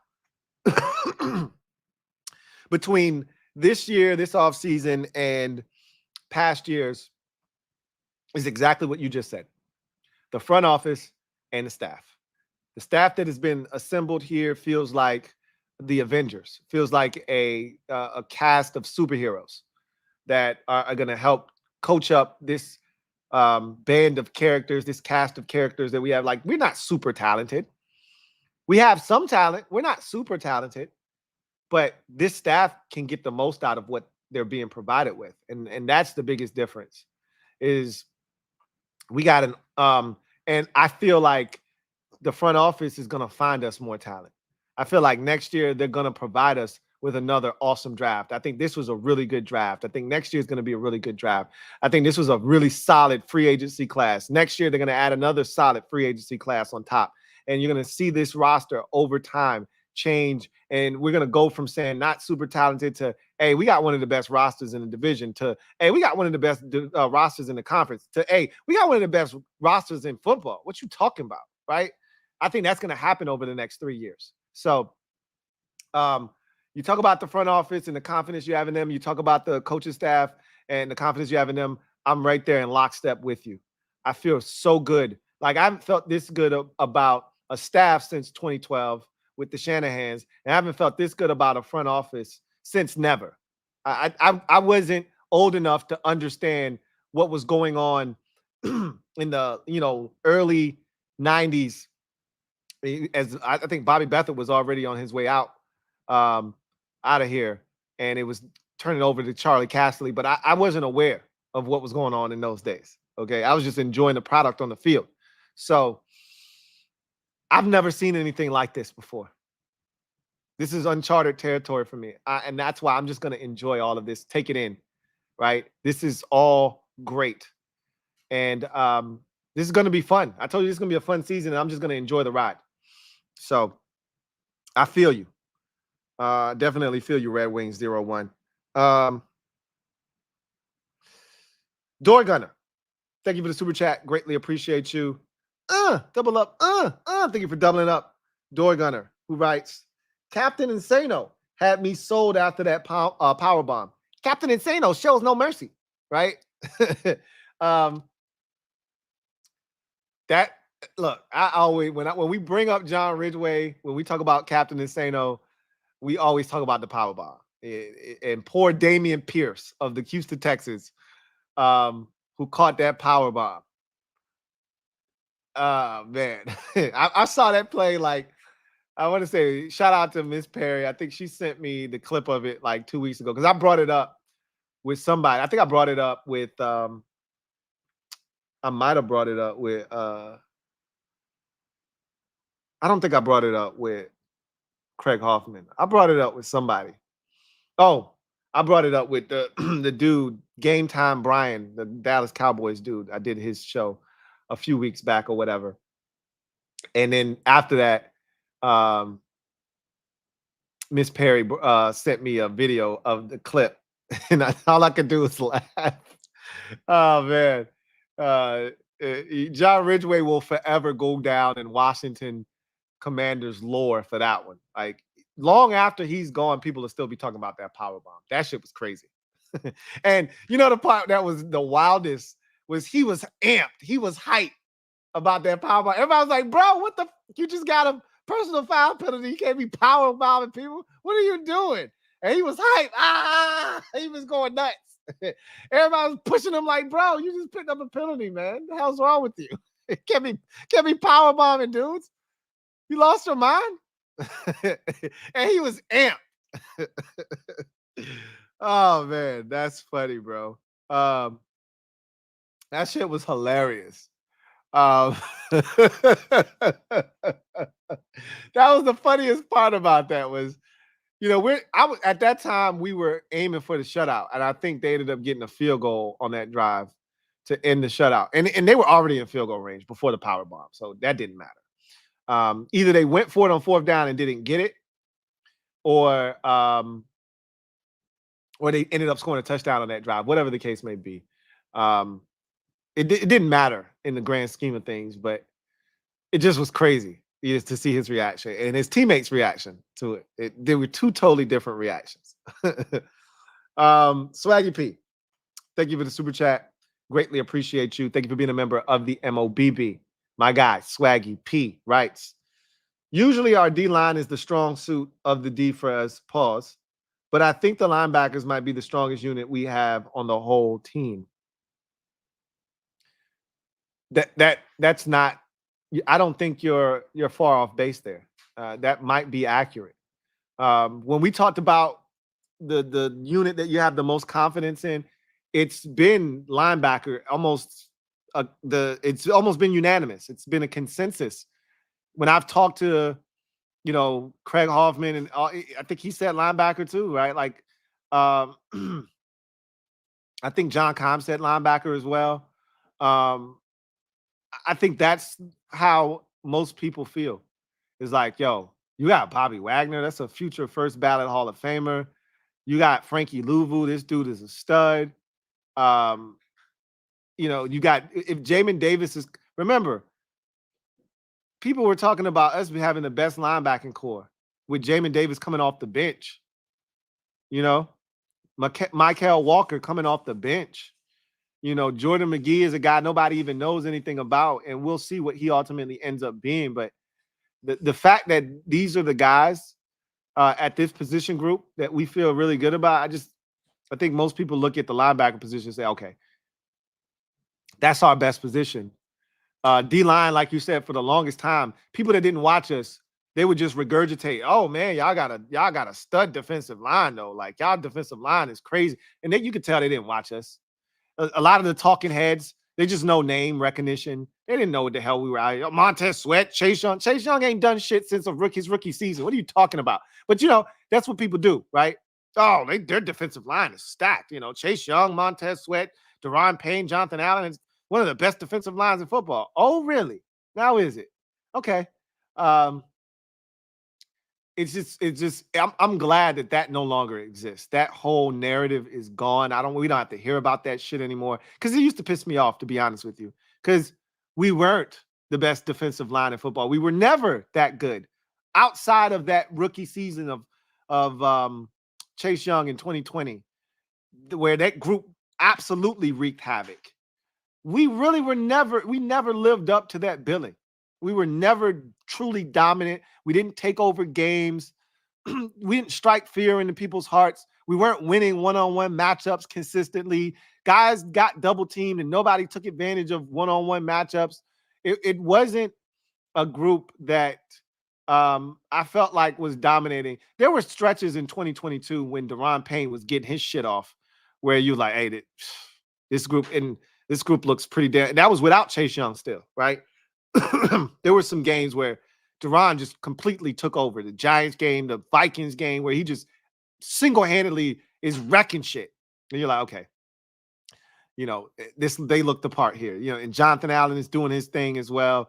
But there have been too few and far between games where you felt, this unit is locked in and they're elite. So I'm glad that that's no longer the narrative. They're going to have to earn it up front. So I think the linebackers are that group now, right? So I don't necessarily disagree with you on that one. So that's the last super chat, which means that's going to do it for me, your man Louie T, here on Training Camp Confidential, day 2 of training camp with the Washington Commanders. We'll be back tomorrow, day 3. We'll hear from Jayden Daniels, among others, tomorrow. And we'll see what happens as they head into their first weekend of camp. And I got to check the schedule because T-Roy said that padded practices begin on Monday. And if that is in fact the case, I'm going to be juiced for that. I know that generally they give the players Sunday off. It would make a lot of sense if the first padded practice would be on Monday. So we'll see what transpires. And if, in fact, Monday is the first day of padded practices. The first day the pads go on is usually one of the most anticipated days of training camp. So I'm going to look that up and find out when the first padded practices are. And if Monday is, in fact, that, we're going to start hyping up Monday's practice. That's what we do. I know I get excited when the pads go on for the first time. So there's a different vibe and a different energy when the pads go on. So we'll take a look at that. But anyway, I digress. That's going to do it for me, your man Louie T, here on Training Camp Confidential, day 2 of training camp with the Washington Commanders. You know what it is. Post up. Take command. Until next time, you guys have a good one. Take care. God bless. Good night.